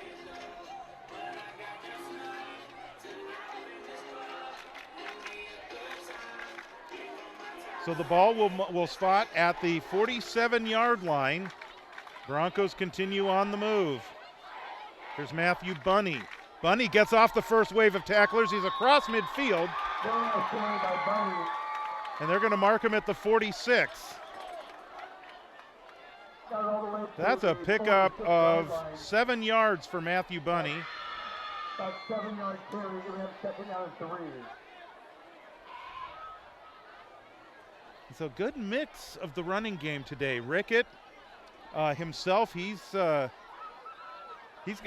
close to 50 yards after that last run. There's Rickett in motion. Rickett's going to run to the wide side. Rickett tripped up as he brings down to the 40-yard line. He's got himself the first down. They're going to mark it at the 39, so that's a gain of 4. First down for Bella Vista. Well, and I see another good sign on the sideline. I see 17, Riley Dick, backup quarterback, getting his arm loose, which means we might be seeing QB number 2 coming in here. Did he play in the Hiram Johnson game? Did he come in and do mop-up duty? He did not. If he did, it was right at the end. I don't recall.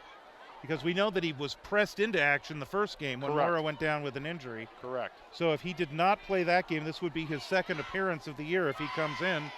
2:45 to go. Looks like he may get the entire 4th quarter based on what we're seeing.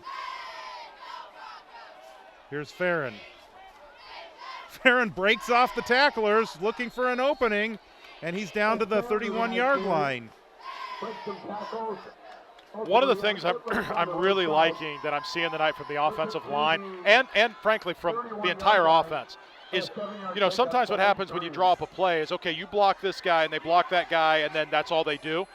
What moves the ball is that initial block, and now let me go find somebody else to block. I've taken care of you, let me go take care of somebody else.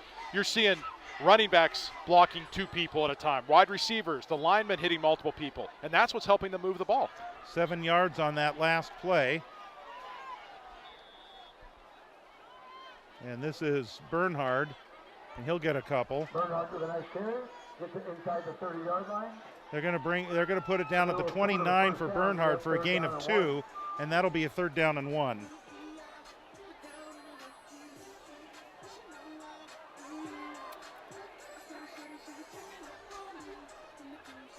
Bella Vista would like to thank Pho ABC Inc. in Citrus Heights, CCC Remodel Landscape, and Miller's Ace Hardware. Welcome to the sponsorship family of Bella Vista High School.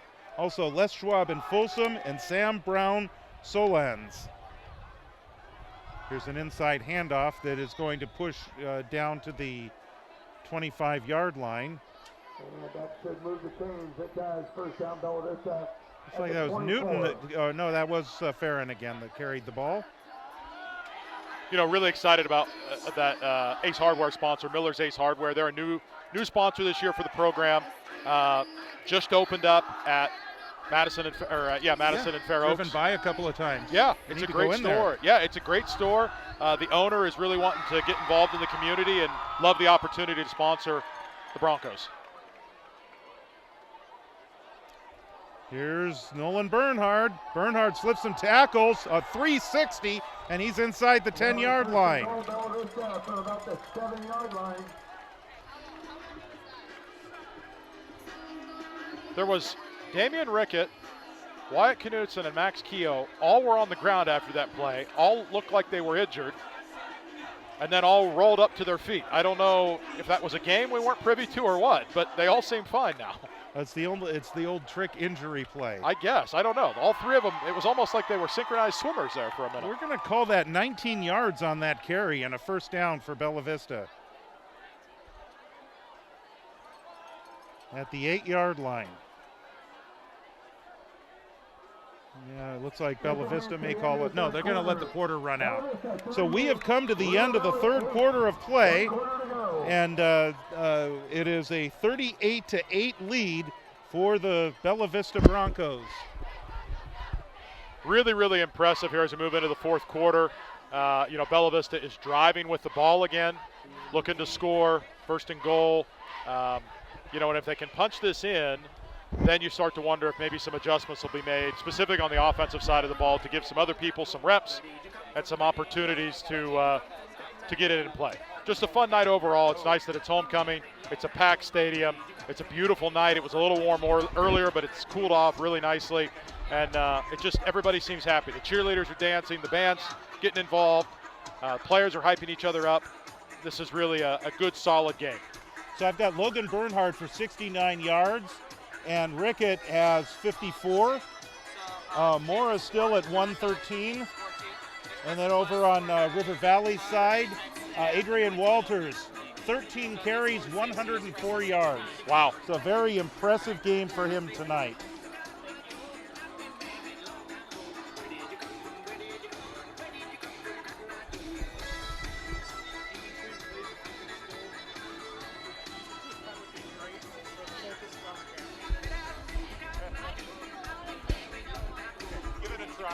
We got Cotton Eye Joe playing down on the track, and we got kids in the stands dancing and, really building things off here for the fourth quarter to start.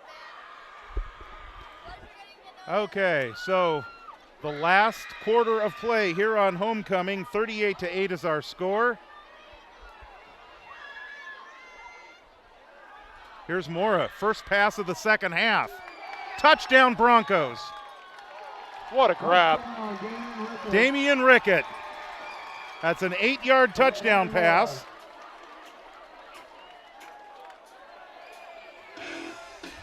Kept his feet in bounds, and it was great. The band, who takes a break during the third quarter, is back in full song with the fight song for the Broncos here as we get the fourth quarter underway. First play from scrimmage, and into the end zone the Broncos go. So we are lining up now for the extra point.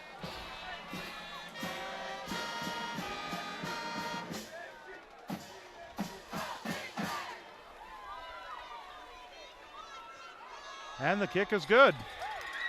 So that brings us to 45 for Bella Vista. And still just that 8 points that River Valley got to get the game underway. And we're into a running clock situation now based on the score, so this fourth quarter is going to run very quickly. Well, And again, the running clock, as we can see it going, I mean, they're quickly getting up to the to do the kickoff, as give them as much time as we can. But this is done obviously as a way of helping prevent injuries. Correct.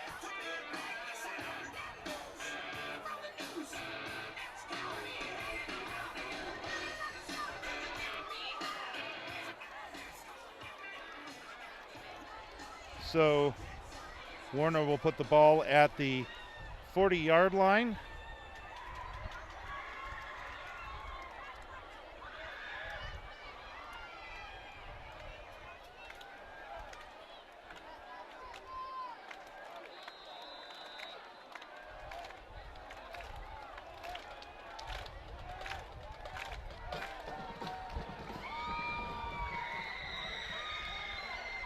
And this one is going to be picked up at the 15-yard line. Falcons football at the 15-yard line. Yeah, tackle there by Alexander Dvorak, and Riley Dick finished it off. It's going to be first down, 1st and 10 for the Falcons at the 15-yard line. So the clock will continue to run. As you mentioned, it's a running clock. They just want to get out of here with no injuries, no further injuries. We've had some players banged up. Fortunately, it hasn't appeared that there's anything serious happen in the varsity game. And so River Valley from the 15-yard line.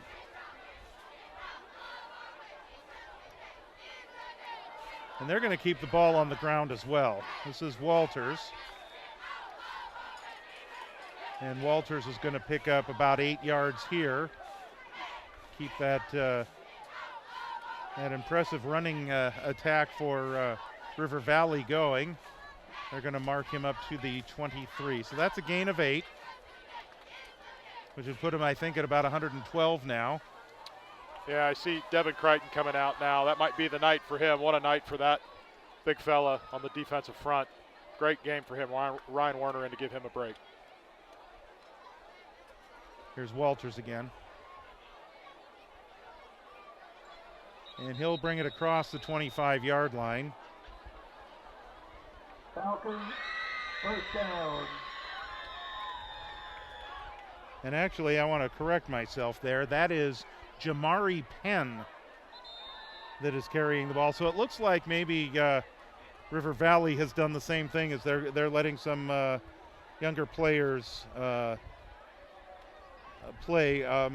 Alex Sanchez Ortega is down for River Valley, number 2, and it looks like it might be a cramp. It could be a hamstring, but he had a teammate out there kind of stretching his foot, moving it back and forth. It might indicate a cramp to me. I'm not a doctor, so I don't want to make a diagnosis, but that's just based on our history, that what we've seen. So the Bella Vista Broncos will have the next 2 games on the road. Next week, we mentioned, that's against Antelope. And then Inderkum on the 29th. So a couple of big road games, and then we are back here on the 6th of October against the Tigers of Roseville. All 3 are league games. These next 2 on the road are really big for Bella Vista. Yeah, I would say especially the Antelope game. Antelope traditionally has had a very, very strong team. Big running back last year, graduated. 1st and 10, pass play goes to the right, and it's complete, taken out to the 30-yard line. That is Kellis with the reception. Joshua Kellis, a sophomore. Coming into this game, he only had one reception for 8 yards. So his 2nd reception of the year. Nope, check that. They said it was incomplete. They did say it was incomplete. I guess. Okay. I thought it was complete too, but now they put the ball back where it was. So I guess they let him run it out to the. Yeah. unless they said his knee was down or something like that. Maybe. Yeah. Maybe. I don't know. That was in any strange. case, it's 2nd and 10. So you're right. Wow. McPeak continues at quarterback. Here's Penn. Penn with the carry. He's a nice little runner there as he brings the ball up to the 35-yard line. He'll be a yard short of the first down. So Jamari Penn, not as big as Walters, but certainly he showed some nice cutting ability there and not afraid to mess around against much taller players. He wants to make his mark.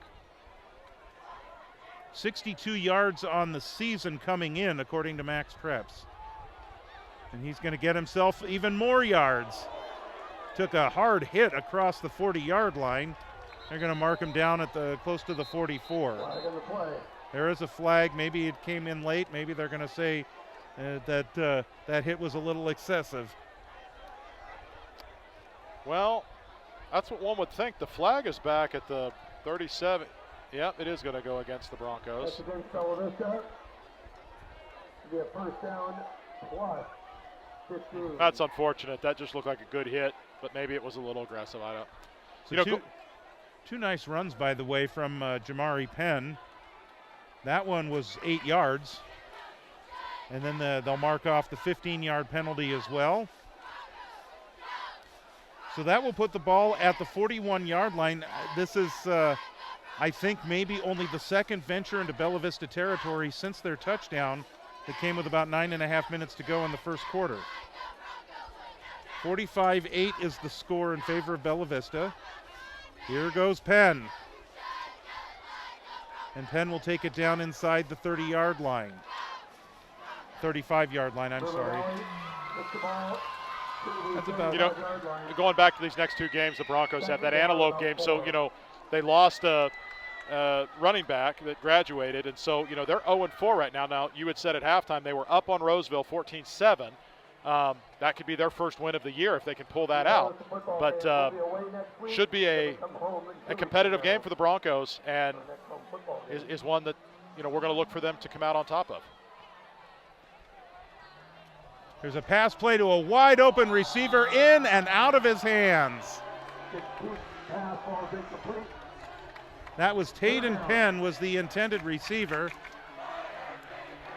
Taden Penn got his first reception of the year last week against Nevada Union. It was a 15-yard catch, and that one would have been much larger. That would have been a touchdown. Yeah, and Coach Golston, who's the linebackers coach, was not happy there with, I think it was 36 Noah Weston on a blown coverage.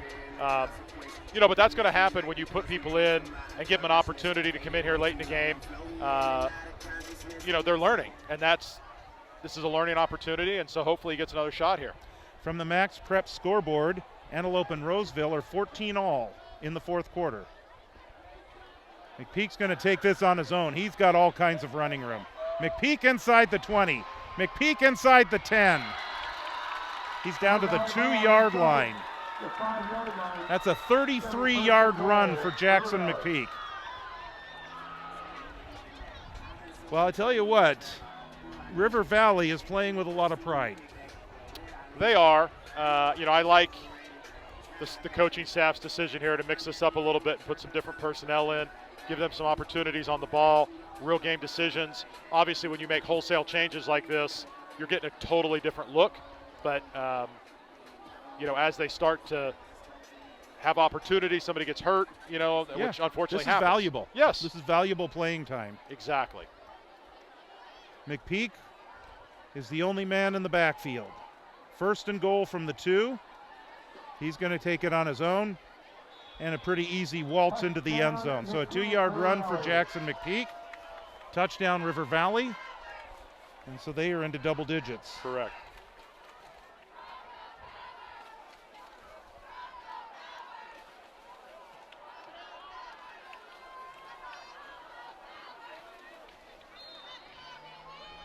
So River Valley will attempt the 2-point conversion once again.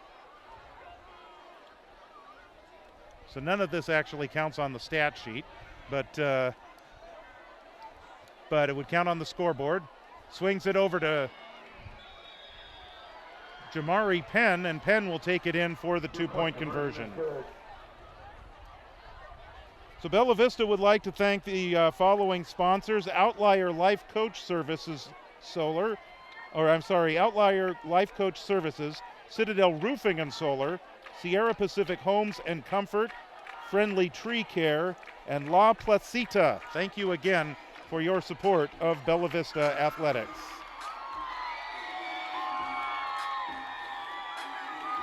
I'm not sure why the clock isn't running here.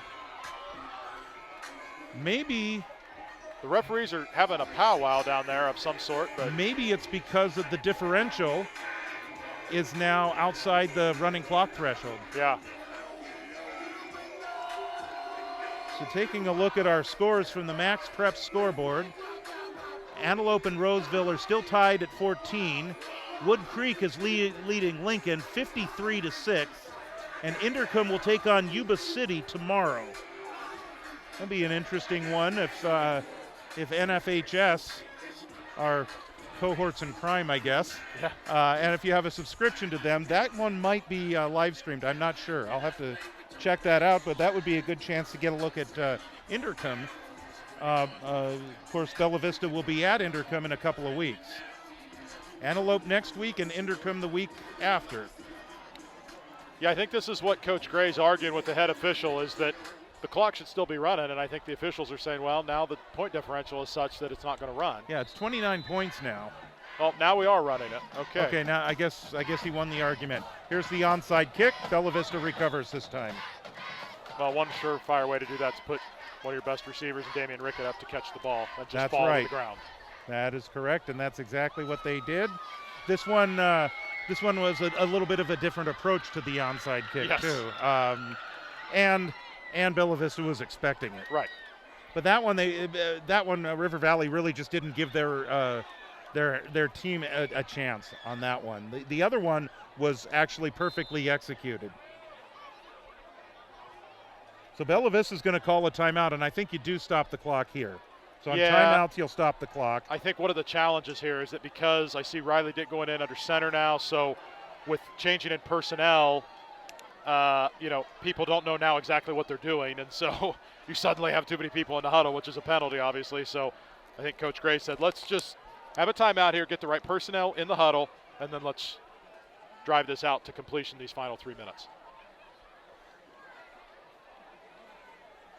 Okay, so Bella Vista is going to move to 3-1 on the season, and a big one next week. The league, the second game of conference season against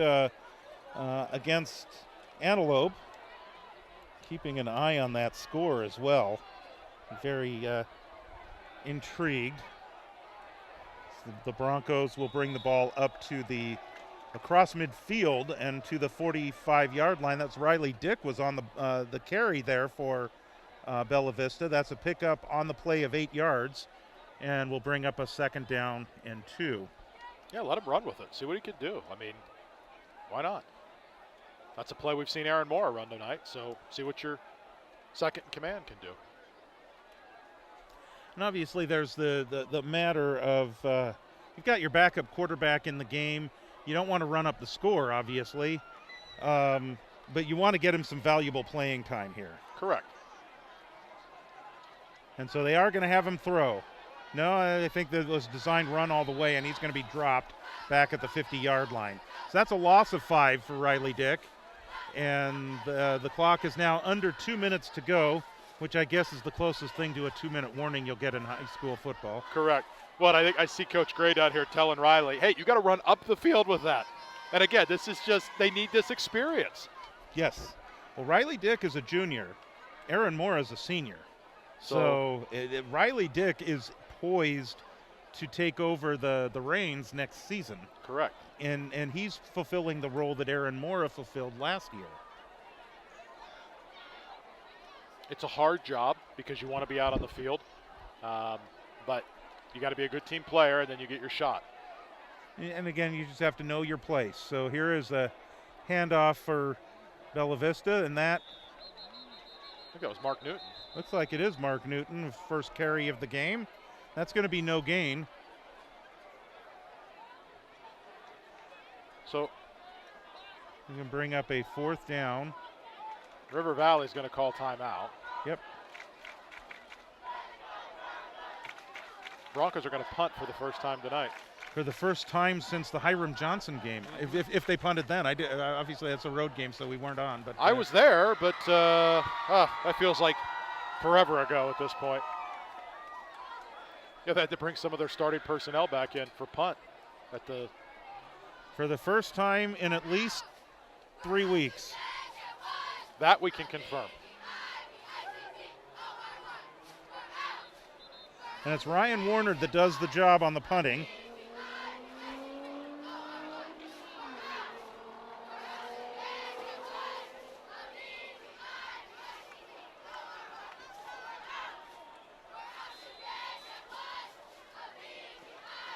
We come out of the timeout, 1:08 to go. When there's a running clock, they do stop it when timeouts are called.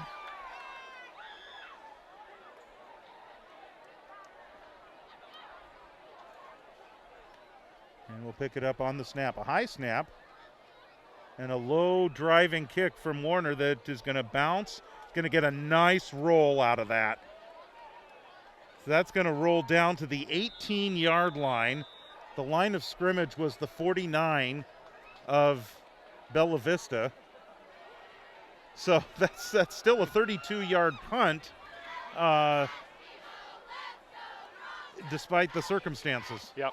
And with the running clock, it is still going as we hit 40 seconds to go. So we're gonna have this thing run out here after a couple of plays. So River Valley scores the first touchdown of the game, and they score the last touchdown of the game. In between, Bella Vista puts 45 points on the board. Very impressive.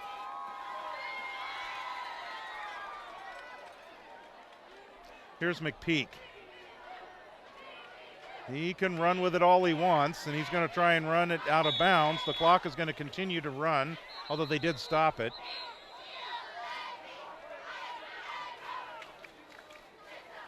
They should run it. Well, I don't like this call. River Valley's called timeout. You know. In which case the clock will stop. It doesn't look like a timeout here. Are they just giving him one more play? All right, give him one more play. I guess. This is high school football. Everybody knows what's going on here. I don't know why you're stopping the clock to try to throw a Hail Mary pass here in the hopes that you score one more touchdown for no reason. I don't like that call at all. Well, this will probably be the final play of the game.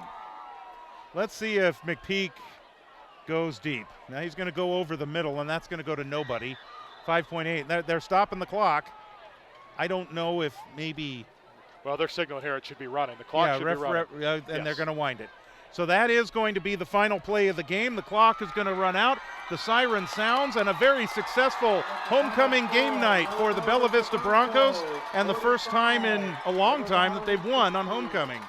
Yeah, really, really great. Don't know exactly how many years it's been, but certainly a long time. We could say that confidently.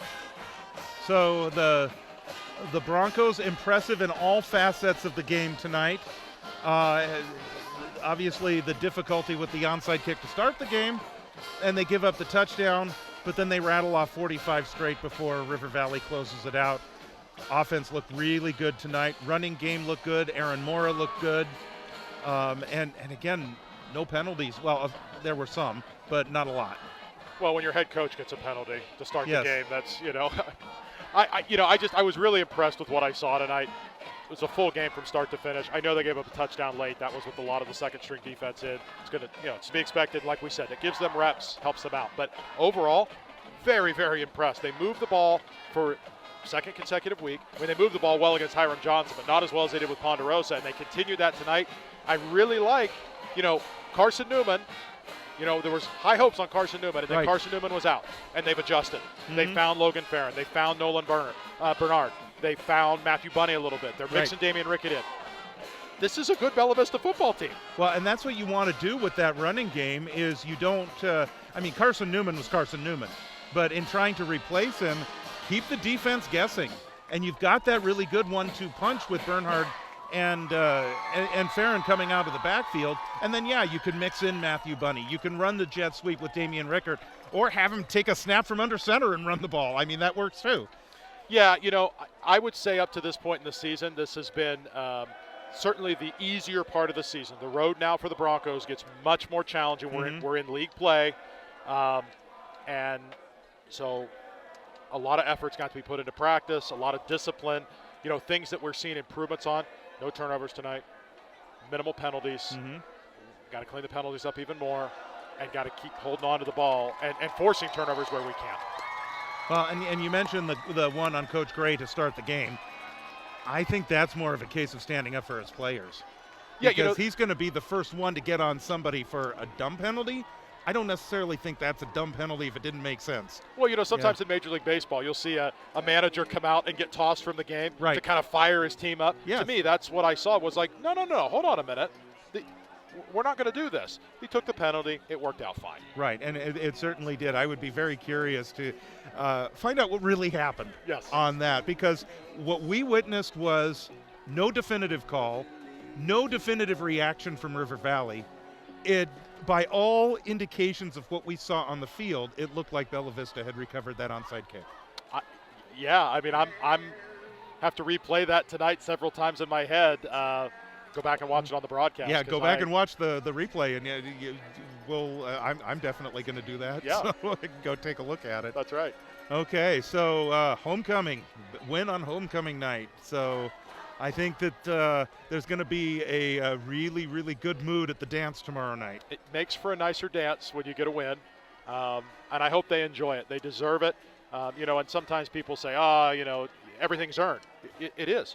But they've worked hard. They've put the effort in, and so they deserve to get the results that they're seeing. That's what I see. They're getting better every week. And so the hope now is we go into a Antelope team that traditionally has beat up on the Broncos, struggling this year. It's at Antelope. We got to hope that this momentum continues and that we see what we saw tonight and just a little bit better. Every week, a little bit better, a little bit better.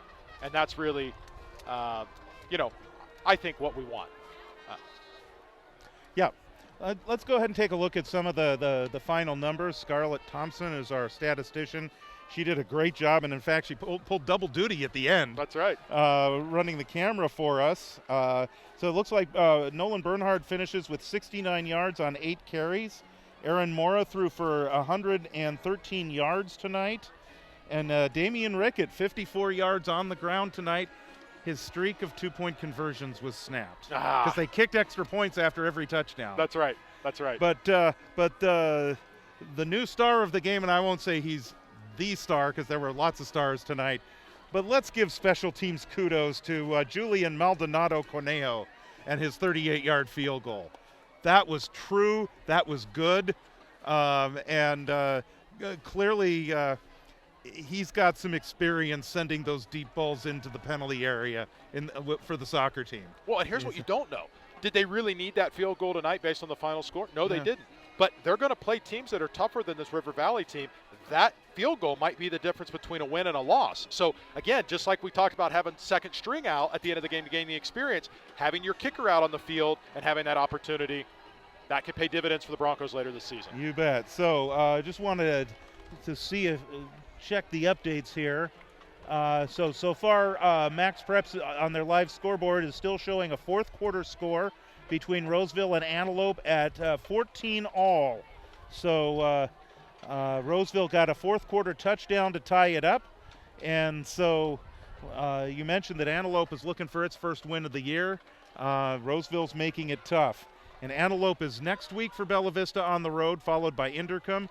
Our next broadcast is on the 6th of October, and Roseville is going to be here. So the Roseville Tigers will come calling in a couple of weeks. Well, that's a game I'm really looking forward to doing with you, because last year that game was at Roseville, and it was an okay first quarter, and then a disastrous second quarter for the Broncos. I couldn't tell you the score, but it was bad. Came out of halftime, and the Broncos put together a third and fourth quarter that were fantastic. And if you took that second quarter away, we might have won that game. So that's a game I know that all of these players have had circled on the calendar of, like, we need a little redemption there. So excited for that to be able to do that one with you here in a couple of weeks. I can remember a couple of lacrosse games against Roseville that had a similar theme. last year. Yeah. So that was crazy. One of which ended on a final shot as time expired with Roseville winning. And that was the one at Roseville. Here, it was like a good start, and then Roseville took over. Yeah, it was one of those rough ones. Yeah. Okay, so it's going to be interesting to see what happens in the next couple of weeks, especially with those 2 road games. Bella Vista is 3-1 on the year now, and so we want to see where they stand with the road games, not only against Antelope, but also Inderkum. There's another tough team. So those 2 games, and then we'll see you back here with the game against Roseville on October 6th. So we're looking forward to that. Lots of people to thank tonight. In addition to the sponsors that we mentioned, we want to thank you all for tuning in and joining us tonight, wherever you may be in the area, around the country, around the world. If you're on the other side of the world and it's early Saturday morning, thank you for joining us. I actually was on a meeting at my job today and found out one of the other people that were on that call was a Bella Vista graduate. When I mentioned doing the game and the at BV football on YouTube, and he says, "Wait a minute, did you say BV? Bella Vista? I'm an alum." Oh, wow. And I told him that he should come out here tonight because it was homecoming. Sure. Sure. So that was kind of fun. That was kind of a little fun from work. So thank you again. We want to thank Miles Cantrell, who did the camera work this evening.